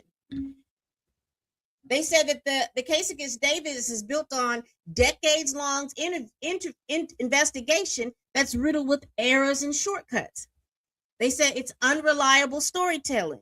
The defense says that Davis' public admissions in media interviews not as factual confessions, but as exaggerated stories told by a dying man looking for money and attention. They said that there's a lack of direct physical evidence tying him to the murder. It's just that he's been talking about the murder. And so we see today, I think I saw more of what the defense was trying to do, because they were like, the prosecution's like, see, he's talked to several people in the police department, whether it was the FBI, whether it was LAPD, whether it was Compton PD, whether it was the sheriff's office, well, it's Las Vegas PD. It didn't matter. He kept telling his story. He kept telling his story that he was responsible for the pure pruning of the timeline of Tupac Shakur. But the defense says, well, all these people investigated. You went from, I forgot the task force, the Christopher Wallace task force. Everybody investigated. And he told everybody. And in 30 years, with at least 4 separate investigations, no one has called Keffe D out on his stuff. Nobody sat down and investigated what was going on.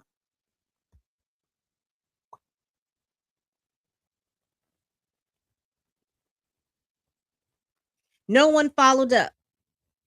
In 2008, it was so much closer to the crime than it is 2026.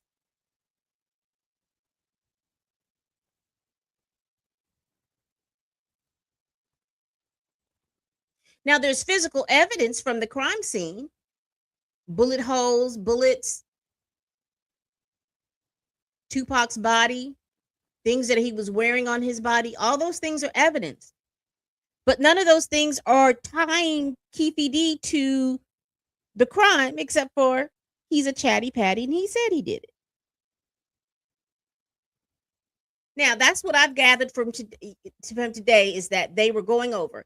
We're going to back up a little bit.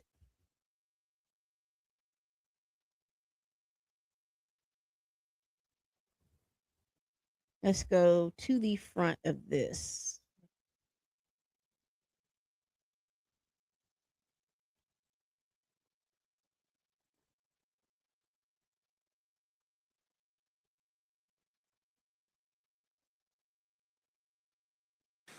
During the What I'm trying to do is get to the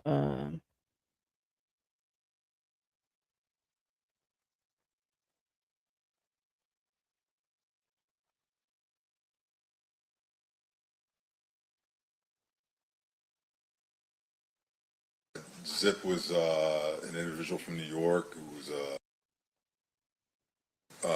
what he knew is essentially a report that lays out the information you received. There's no audio recording of that particular conversation. That's correct. And is there a FBI 302? Well, what's in front of you? And I forgot the number. Is it 146? 146. 146, is that a fair and accurate copy of the description of the conversation that you were a part of with Mr. Davis on July 16th of 1998? We're going back to the proffer Yes, it is. agreement. Move to admit 146. None. No objection. So admitted.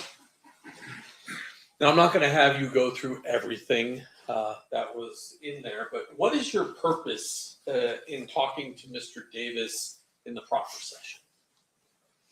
Well, the purpose is to glean as much information as we can regarding what he knew or knew at the time regarding gang, drug, violent activity going on within the Watts and Compton areas.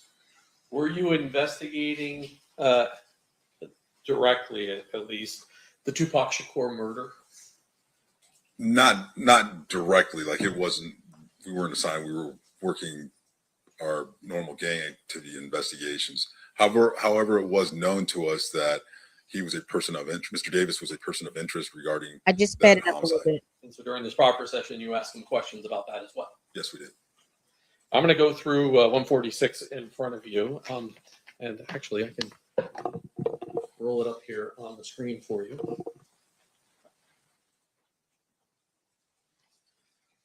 Because I want to see it. We're going to stop. And we're going to look at the It would help page. if I plugged the computer in.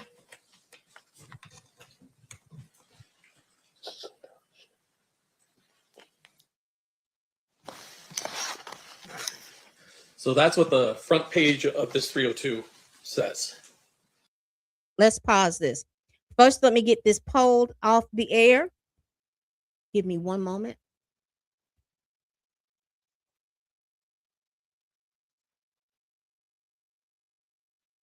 All right.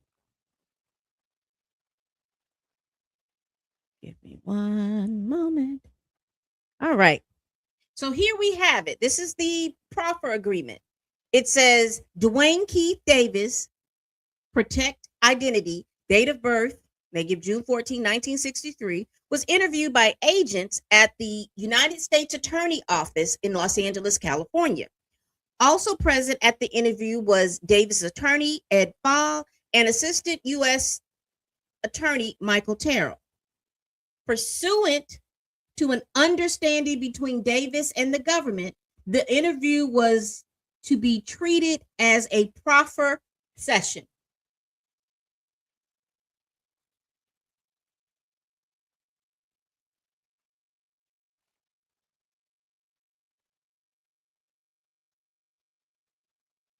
And again, here's the thing, what we know to be for a proffer agreement.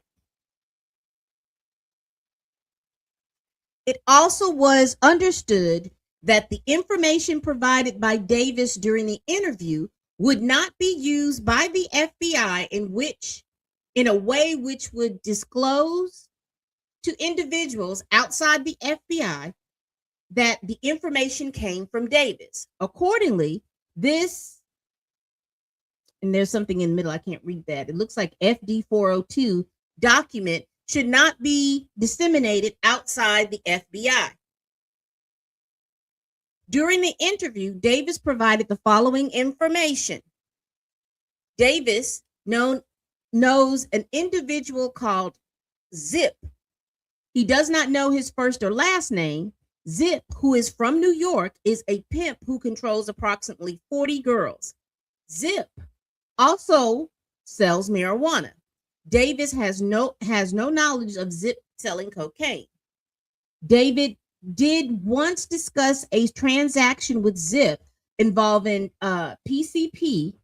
Davis then arranged for Patrick Bernard to give Zip the PCP.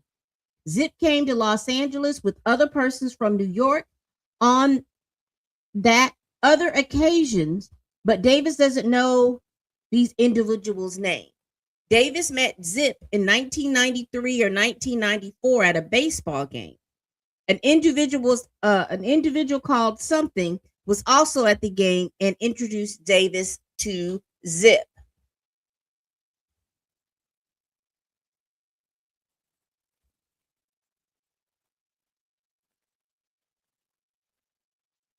Let's see.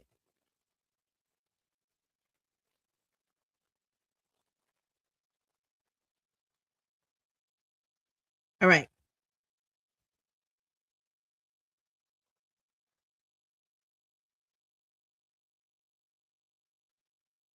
Davis met Zip in 1993 or 1994 at a baseball game. An individual called Fats was also at the game and introduced Davis to Zip. Fats was also called Flint, is known as a big cocaine supplier who operates in the west side of Los Angeles. Davis associated with Fats prior to 1994. In 1994, Fat was arrested and went into federal custody. Davis has not associated with Fats much since he was released from federal custody earlier this year. Davis has heard that Fats has little money now and does not believe he is currently a major drug supplier. Fats' cocaine supplier prior to going to federal prison was his uncle, who is called TR. Davis has heard that Fats is currently trying to get involved with Aftermath Records. Davis knows of no gang affiliation by Fats, although Fats wants to be considered. Now, all of this was recorded. You see the date on 7/14/1998. So Tupac was pruned in 1996. Biggie was pruned in 1997. Let's see if we can get some more of this document.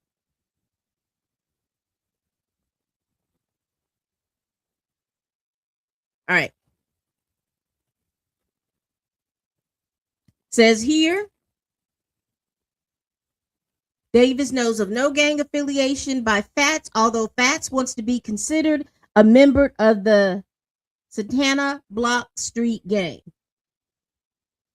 When Davis was asked if he heard of Fats being involved in any something,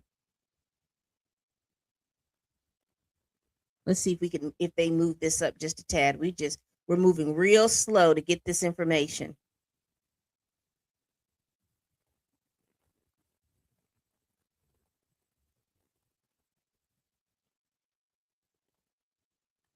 All right, up here. Was released from federal custody, he responded that when Fats was in a halfway house, an individual named Lamar was killed near Fats' house. Fats and Wayne Day did not get along. Fats once sent Day black roses. Davis is related to Wayne Day, Davis's uncle. Will Floyd is also the uncle of Wayne Day. Concerning the prior drug organization of Wayne Day, Davis was told that the agents had heard that people said that Day, Wayne Day, had Compton sewn up, meaning that he had controlled cocaine trafficking in Compton. Davis responded that Day had part of Compton sewed up, but had not had Davis' side sewn up. So in other words, they're acknowledging, and this is the prosecution's premise, is that Davis is a shot caller. By the information that Davis gave in this proffer agreement, the Southside Compton Crips had their side lined up, and this so-called Mr. Day had the other parts sewed up.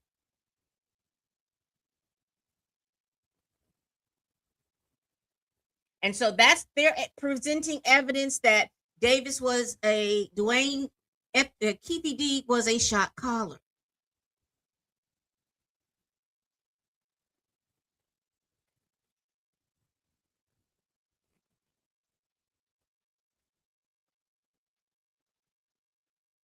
Prior to his arrest by the FBI, Davis controlled the drug business of the south side of Compton, described more specifically as that part of Compton where the street names have South in front of them. Reggie Wright Jr., a former Compton Police Department officer, controls the drug trade in the north side of Compton.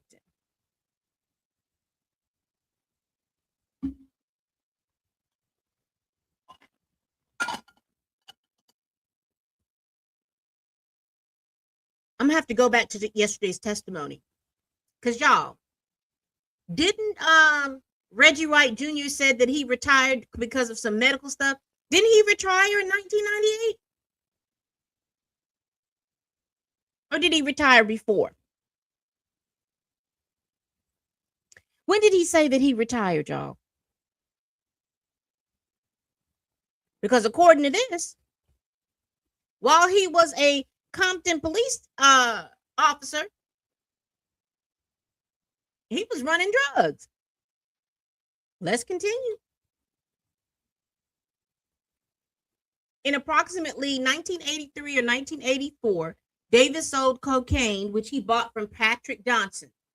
At the time, Johnson controlled the drug trade in all of Compton and also distributed in the Los Angeles area. Johnson was subsequently arrested federally and went into federal custody. Then in approximately 1991, Davis became the drug supplier controlling the south side of Compton.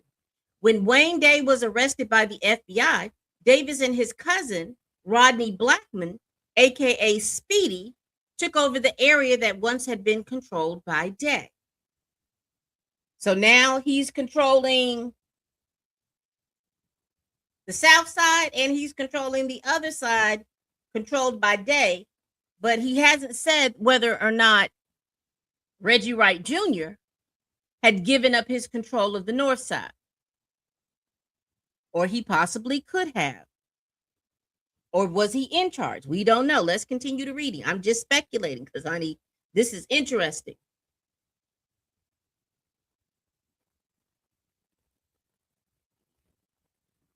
Johnson, okay, we read that. When Wayne Day was arrested by the FBI, Davis and his cousin, Speedy took over the area being controlled by Day. Davis and Blackman became the major supplier in the Jordan Down housing projects in Watts. In the early 1990s, when Death Row Records was started, Marion Knight, called Suge, gained control of the North Compton drug trade.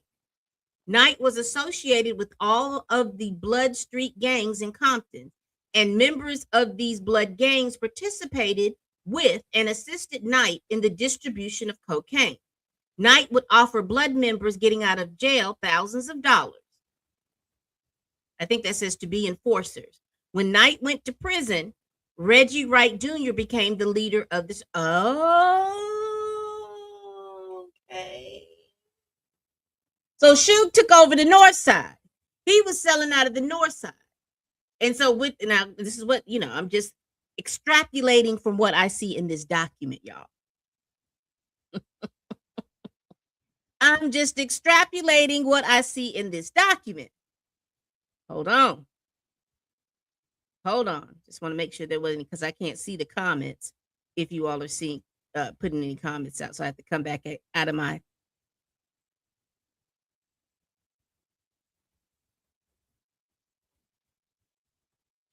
have another view.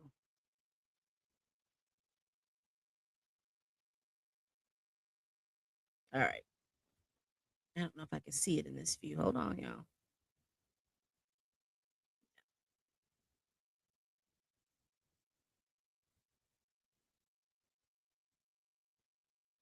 There we go. Yes. All right.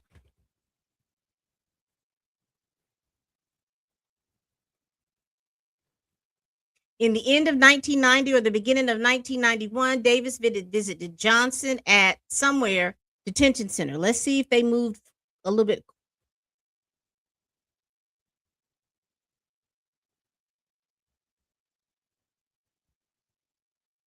We're still at this spot.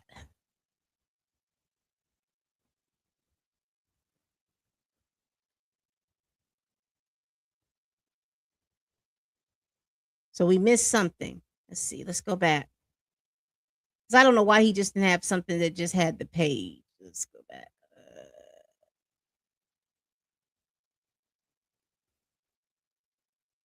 Here we go.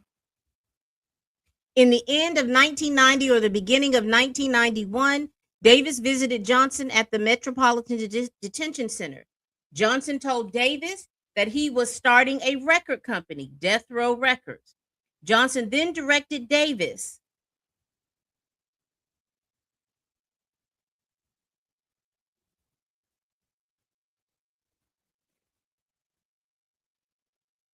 to give approximately $80,000 in money that Davis owed Johnson.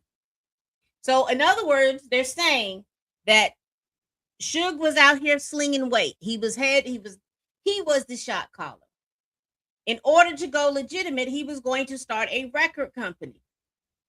So Johnson, who was head of the complete drug trade in Compton by 1990, by 83, 84, and going into the 90s, he ordered Davis, because Davis owed him $80,000, to give it to Suge,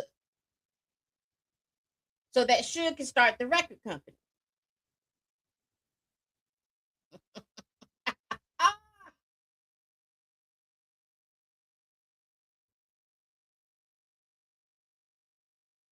All right, let's continue.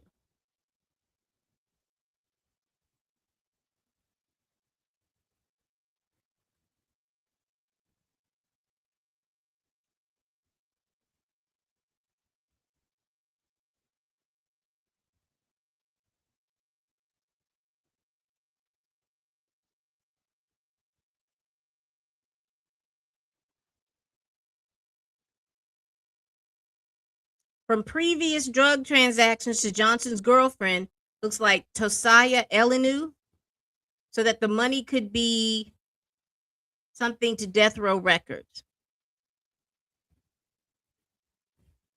Let's see if we can get some more.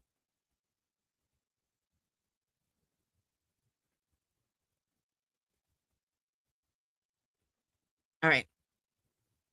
Previous drug transactions to Johnson's girlfriend, Tosiah Elenu, so that the money could be used to start Death Row Records. Tosiah and Kango Elenu, a black female believed to be the girlfriend of Michael Harris, called Harry O., then came to Davis's apartment in Irvine to pick up the money. Davis gave them the money in cash. Davis is also aware that Harris contributed money to start Death Row Records. He knows this from conversations with Johnson and Tosiah and Kango. Although at the time Harris was referred to as Ken, Davis had met Harris and later realized that Ken was Harris when he saw a television news show which profiled the largest drug dealers in Los Angeles, one of them being Harris, Michael Harris. When asked if a dispute over later arose between Johnson and Knight, for example, over Knight not making payments to Johnson, Davis responded that he knew of no disputes. Two remained friendly, and Davis heard that Johnson called Knight every day. Davis was friendly with Knight until Knight and others beat his nephew Orlando in Las Vegas on the day that Tupac Shakur was killed in approximately 1995. Davis was invited to a party thrown by Knight. The party was at a house in Winnetka near Hidden Hills area of Los Angeles. Knight had, and now Reggie Wright Jr., has associations with police officers who assist in the drug enterprise and even commit murders for Knight. Oh. Baby, when I tell you Chatty Patty was chatting up something, he was chatting up something. Hold on. Let's see. Now, where do we leave off? Hidden Hills. Let's see. Let's see if we can find some more.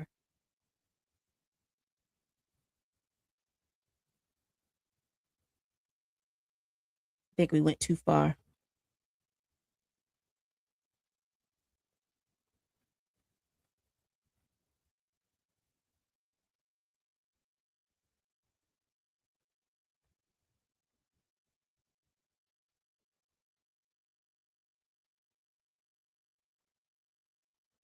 Knight has known Reggie.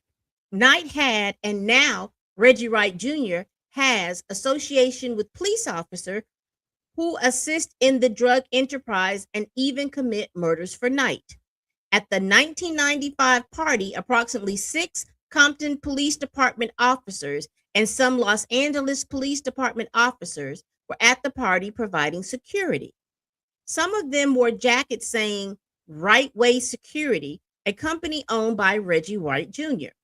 Although Davis does not know the names of most of the officers, 2 of the Compton Police Department officers were Sergeant Reynolds and Lieutenant Reggie Wright Sr., the father of Reggie Wright Jr. Davis knows that Knight had bought cars for several of the officers. For example, Knight bought a Legend for Reynolds and a Lexus for Reggie Wright Jr. Davis also knows that the mayor of Compton, Omar Bradley, associated with Knight and the Blood Gang members. Davis knows that the mayor had attended parties with them. Who does this remind you of?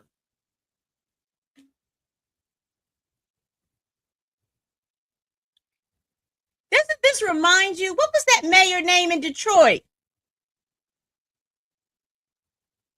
Was his name Kwame Kilpatrick? Kwame Kilpatrick. You remember? He was out there partying with the bros.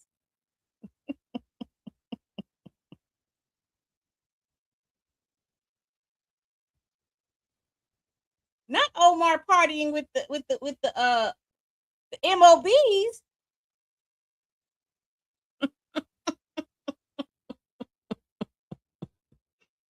Davis also advised that the word on the street is that Compton Police Department officers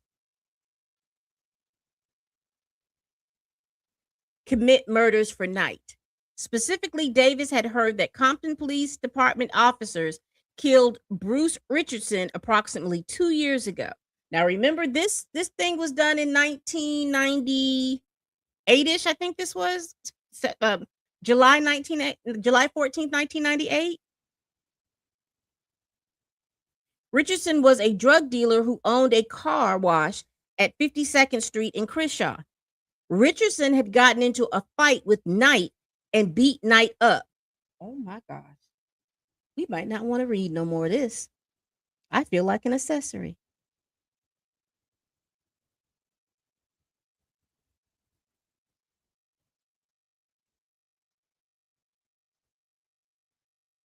Shortly before he was murdered. Concerning the current drug organization run by Reggie Wright Jr., the distribution locations is the Untouchable Auto Shop located at Alondra and Washington in Compton.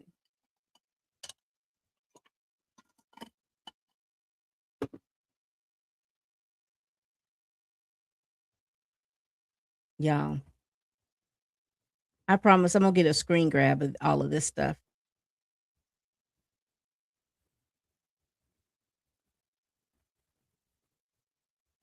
Okay, concerning the current drug organization run by Reggie Wright Jr., one of the distribution locations is the Untouchable Auto Shop location located at Alondria and Washington in Compton. The shop is owned by Melvin Hurd, aka G-Ray, and Jim distribute cocaine from the shop. Individuals who work for Reggie Wright Jr. assisting in the distribution of cocaine include 1, Mob James, a member of the Mob Piru street gang, who is approximately 30 years old. Flip, who distributes from a shop located on Compton Boulevard, and Harris. Bump Tree, a member of the Mob Piru street gang, Trayvon Lane, a member of the Mob Piru Street Gang, and Kevin Woods.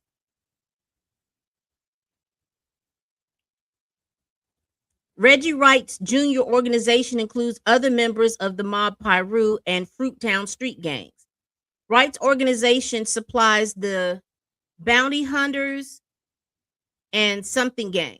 A couple of weeks before the murder of Tupac Shakur, Marcus, who lives on the South Side Crip neighborhood, was in a mall by himself.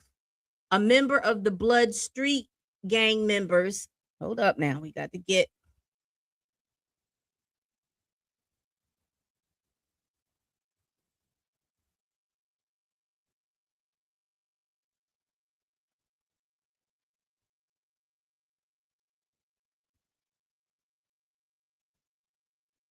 uh-oh.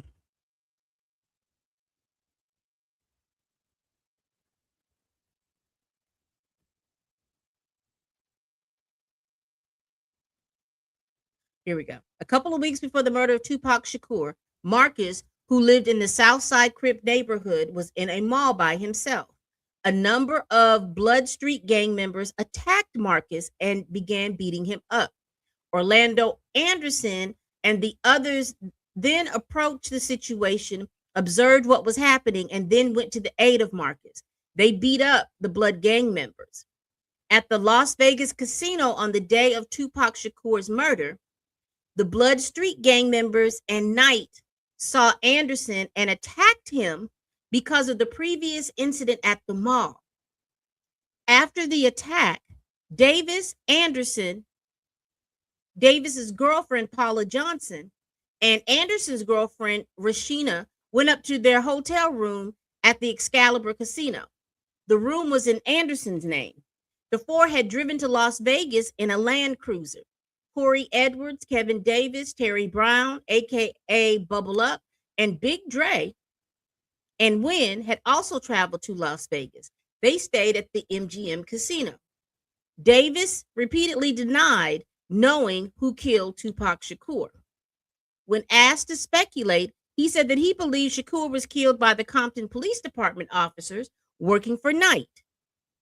When asked what would the motive be for this, Davis responded that he had heard that Tupac was talking about leaving Death Row Records.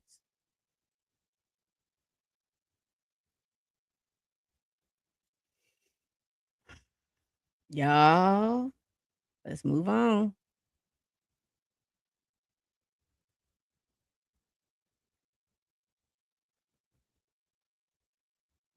So Marcus, you remember Marcus? Marcus was walking in the mall and got beat up. He was killed in April of 1997.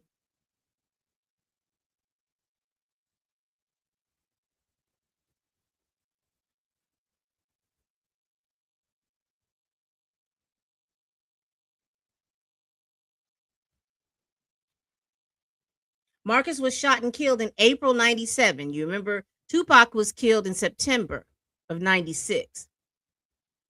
When initially asked who killed Marcus, Davis responded that ACC, a member of the Southside Compton Crips, had been convicted of the murder. I think that's Ace. Ace and Marcus had not gotten along for a long period of time. Then someone in a van shot up Ace's grandmother's house. People said that it was Davis and his people who had shut up the house. Ace came to believe that the van used was Marcus's dark blue van, and that Marcus had committed the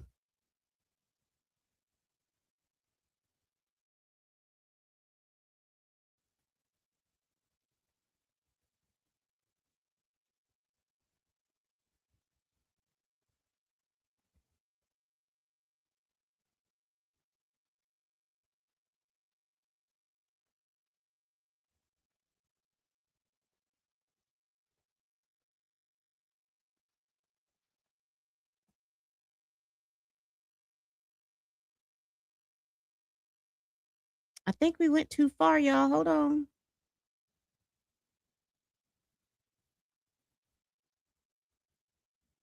I guess it said committed the crime. So let's just go keep going.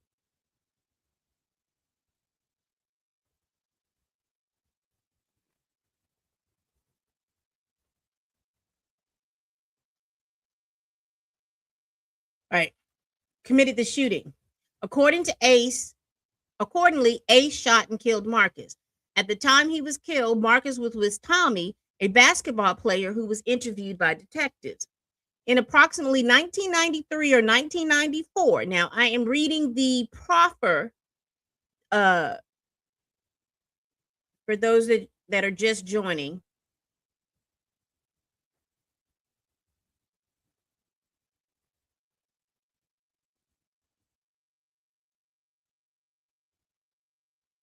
So this is from the Nevada versus Duane and Keffe D trial.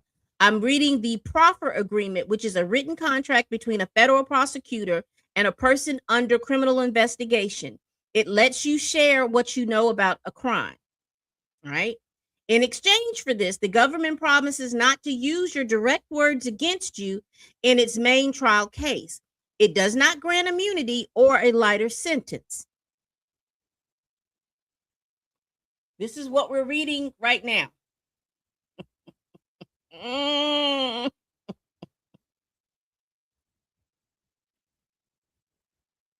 Right.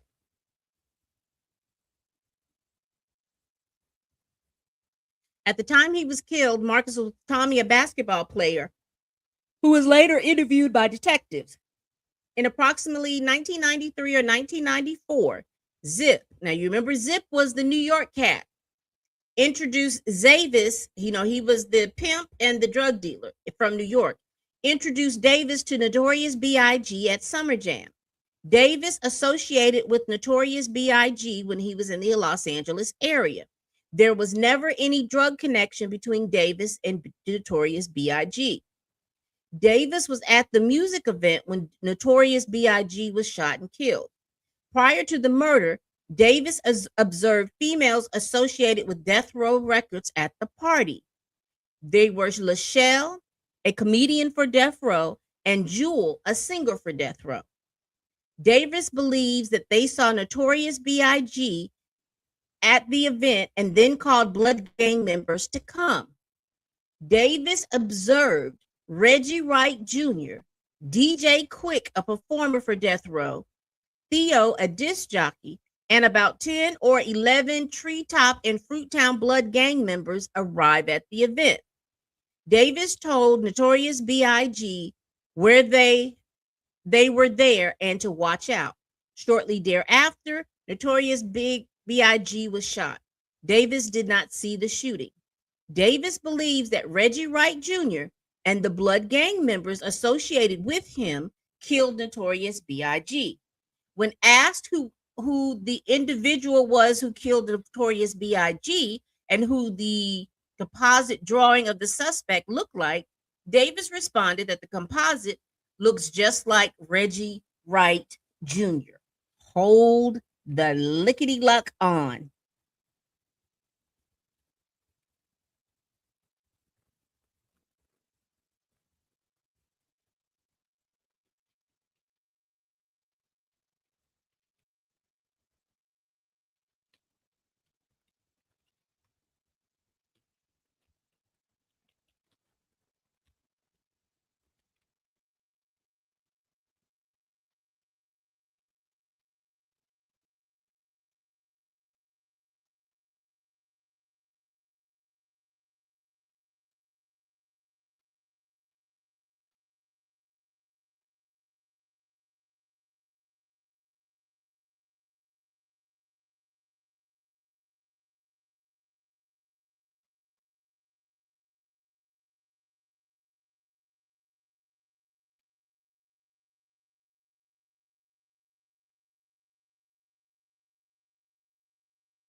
Give me one moment, y'all. I'm scrolling through. I'm sorry.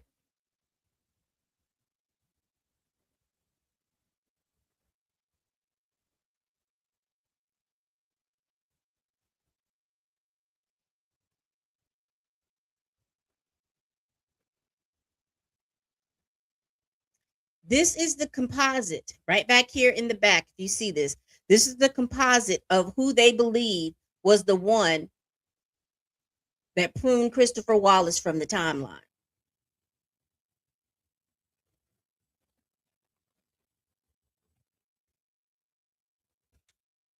This is who they believe.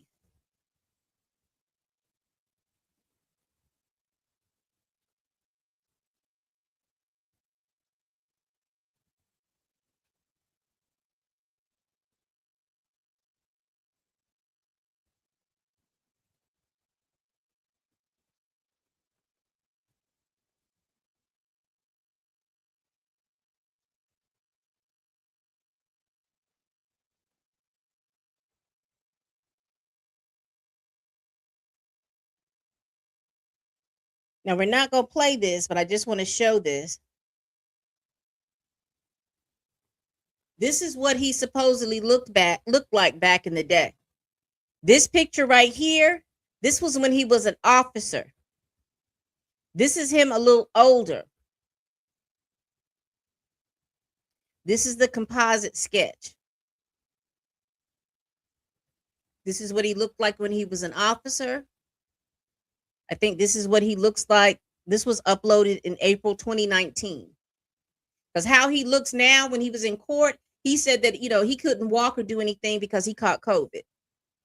But this is what he looked like in 2019. This is similar to what he looked like as a police officer. Here is the composite back here. Uh-oh, I didn't share it. My bad. Here is the composite of who they believed in 1997, who they believed pruned Christopher Wallace from the timeline.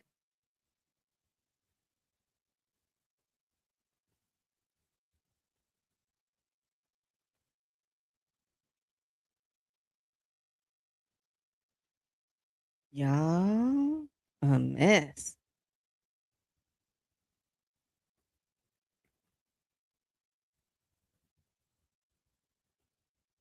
Says here the description. Let's go over this description that they had.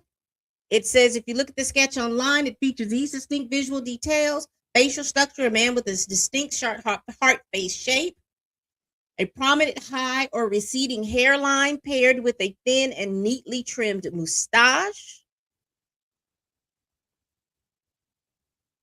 They said he had on a formal outfit, collared Oxford shirt completed with a dark bow tie.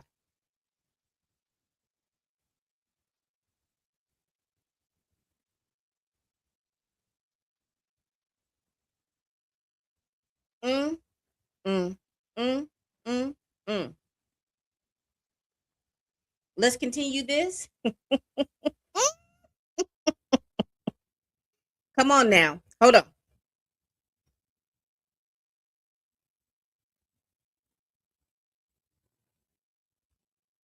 Davis believes that Reggie White Jr. and a blood gang member associated with him killed Notorious B.I.G. When asked who the individual who killed Notorious B.I.G. and who the composite drawing of the suspect looked like, Davis responded that the composite looked just like Reggie White Jr., and we did just look at those. Concerning the two quadruple homicides in Compton in 1998, Davis heard that the first was committed by unknown Mexicans. He heard that the second was committed by members of the Mac Mafia, a Long Beach gang. The gang members had been committing robberies of people. They were arrested by the police and are in custody. Concerning the fuse between Owl and Corey Edwards, Davis explained that this went back many years to when the 107 Hoovers did a drive-by and shot and wounded Owl and Terry Brown, and shot and killed Lee and Lee's brother. One of the Hoovers were killed, and Edward went to his funeral. Owl, who was the cousin of, Achilles, was mad that Edwards would go to the funeral, and he shot him. Something shot him, killed his friends, and there has been a feud between the two ever since. Then concerning the death of Orlando Anderson in May 29, 1998. Now you remember Orlando Anderson was the guy in the Dan Marino jersey at the Mike Tyson fight that Tupac Shakur, Suge Knight, and that crew had beat down. And we understand that they targeted him because his crew beat down Marcus, who was in with Reggie White and all of them at the mall, because they said this in this proffer agreement. I just want to catch up. You know, I love a good diagram and a little timeline. So I may have to do one so that when we go back through this trial, we can go back to this timeline. But let's continue. Let's see if we can get a little bit more a piece of this, and then I'll go ahead. I will end this this live here.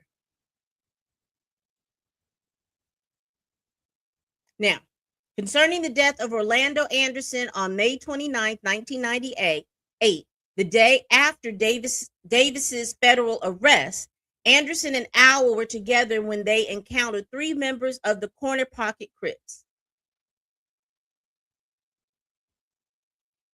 2 whose last names were Stone and Danny LNU, who is called Danny Stone. Prior, is that last name unknown? That's what LNU means. Who is called Danny Stone. Prior to the encounter, Danny had been mouthing off negatively about Anderson. When the 5 met, Danny pulled out a .25 caliber and started shooting, pew-pewing. Anderson pulled out a pew-pew and pruned from the timeline the other 2 stones. As Anderson and Owl then drove off, Anderson realized that he had been hit, and he later died. Danny is still not in police custody. Ooh, child.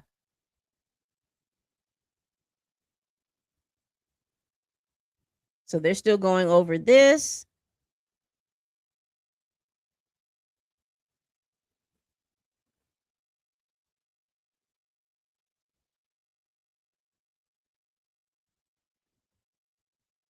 Davis was asked to discuss all individuals out of state who he supplied cocaine to and all the local individuals he supplied that distributed cocaine out of state. He initially advised that he had not distributed cocaine out of state to anyone who he knew distributed out of state within the last 3 years. In about 1991, Davis made a connection with Primo, also called the Short Man, who was a Colombian cocaine supplier operating in the Los Angeles area. Davis bought kilograms of cocaine from Primo for $11,500 and $12,500 a kilogram. Primo fronted Davis 200 kilograms of cocaine at a time, which Davis would then sell in 2 or 3 weeks. Prior to being supplied by Primo, Davis was supplied by a supplier named Frank. Now, Primo was Davis's supplier until about 1995 when Primo went back to Colombia. Davis knows that Primo had a ranch in another country in Central America, believed to be in Guatemala. Until approximately 1993, Davis supplied large amounts of cocaine to Little Rock, Arkansas. An individual called Fink worked for Davis and arranged for the transportation of cocaine from the Los Angeles area to Little Rock. Rodney Blackman and Kevin Davis were at Fink's drug location in Little Rock when the police raided it several years ago. On one occasion, Primo fronted Davis 60 kilograms of cocaine. Davis then gave the cocaine to Fink, who arranged for it to be transported to Little Rock. The Compton police interrupted the shipment. Davis owes Primo for the lost cocaine, but Primo told Davis to only pay him for half of the 60 kilograms. Davis accordingly paid Primo approximately $700,000. Davis last supplied Fink in approximately 1993. He believed that Pink still distributes cocaine to Little Rock. Fink has a house in Rialto. Until about 3 years ago, Davis supplied Corey Edwards, who was supplying all over Ohio. At one point in approximately 1993, Edwards got into some trouble, and Edwards' Cleveland drug contact, Joe Bubbs, started coming out to the Los Angeles area to acquire cocaine. So let me see if there's any more of this.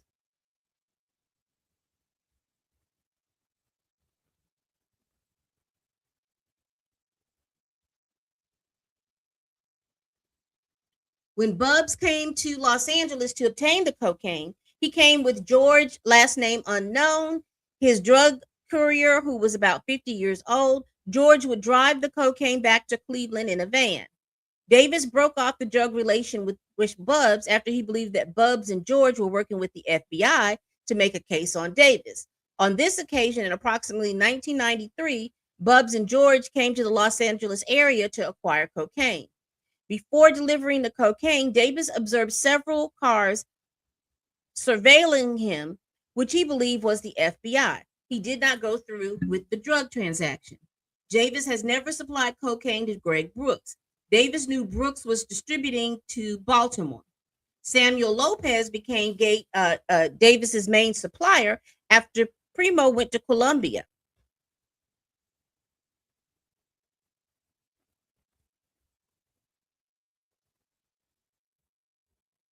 Let's see if we got some more of this.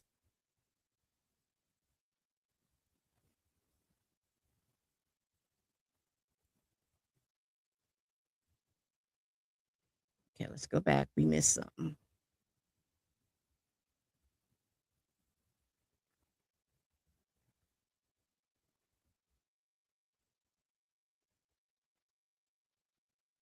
Yeah.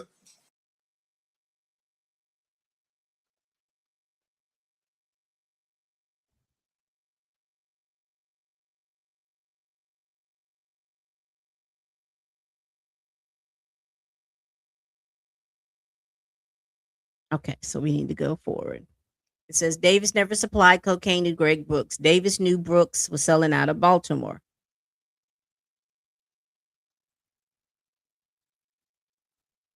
Okay, here's Baltimore. Samuel Lopez became Davis' main supplier after Primo went to Colombia. Davis began selling smaller quantities at this time. Samuel Lopez's brother, Herman Lopez, is currently in federal custody. Davis has heard that Samuel Lopez went to Mexico after the FBI attempted to arrest him. George Lopez, who was about 16 or 17, used to answer the phone for Samuel Lopez. Davis at first denied any drug connection with an individual referred to as Dupree, who lives in Palmdale. Davis initially said that he was trying to start a music company to sell CDs, and for this reason was in contact with Dupree.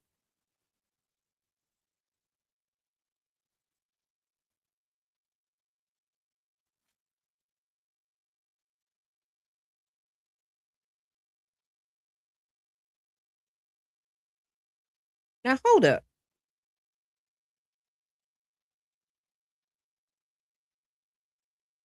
Because y'all realize that Darren Dupree was a detective for the LAPD.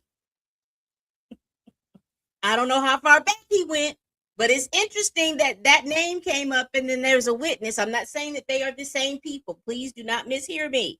I'm just finding that it's interesting that we see that name come up and that he lives in Palmdale. Let me find out that Darren Dupree, a detective with the LAPD, lived in Palmdale.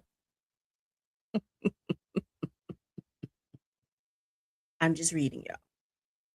Davis first denied any drug connection with the individual referred to as Dupree, who lives in Palmdale.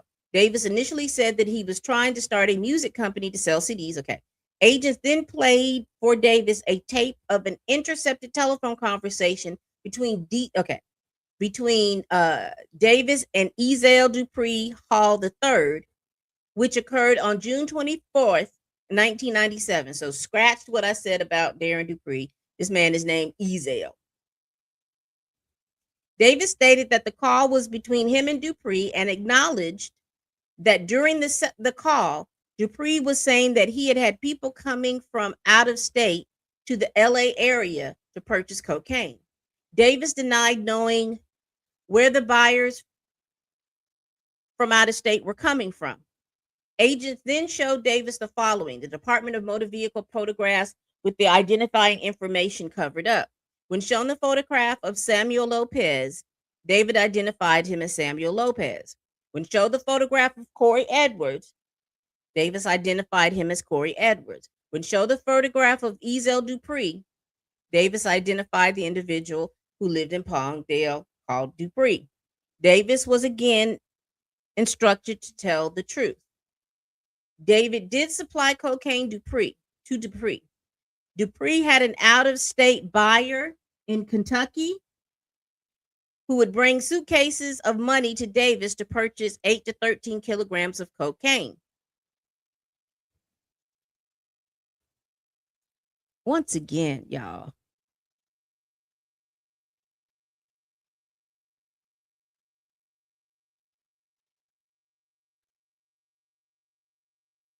okay. After Samuel Lopez fled to Mexico, Davis was supplied with cocaine by TJ, a Mexican supplier. Davis believes that TJ is still a supplier of cocaine. When asked about the nature of his drug relationship with Rodney Blackman, Davis responded that sometimes Davis would have cocaine when Blackman did not, and Davis would supply it to Blackman. And other times, Blackman would have cocaine when Davis did not, and Blackman would supply it to Davis. Robert is a Mexican in Paramount, supplied Blackman. Wynn would find drug customers for Davis. Wynn lives in Long Beach. And so forth and so on, because I think we've gotten past, we're in 1997. That is far out of the range of what happened with Tupac. But all of this to say, and this is where we're going to end this stream. All of this to say is the prosecution, in their opening statement, were saying that Duane Keffe D was huge in this drug gang. They're saying that he was huge in this drug gang. And they're showing us evidence provided by the FBI, who said that these are the words that Keffe D spoke in a proffer agreement. And you remember what I said a proffer agreement was?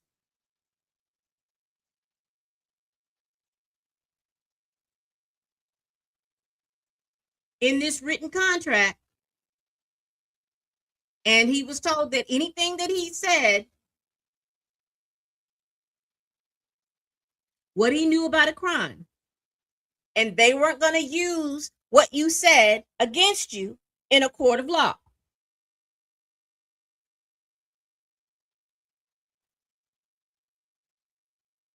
Y'all, that Keffe D, a chatty doggone Patty. What are y'all thinking about this case? Isn't it interesting? It's interesting to me. I'm loving the fact, and again, I will say it over and over and over again. I love the fact that the jurist can ask questions of the witness.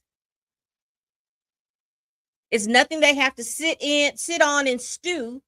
And if it does, and if they can't, if the prosecution or the defense don't ask the question, they'll never know. But they have an opportunity to ask the question. So I'm enjoying that. I am enjoying the fact that the way the judge is handling this case, they're getting these witnesses out. Even we've got 2 days of a half a day, and we only went through 2 witnesses today. We still got enough meat and potatoes, particularly with this proffer agreement. We got a lot. And this proffer agreement is telling a lot of stuff.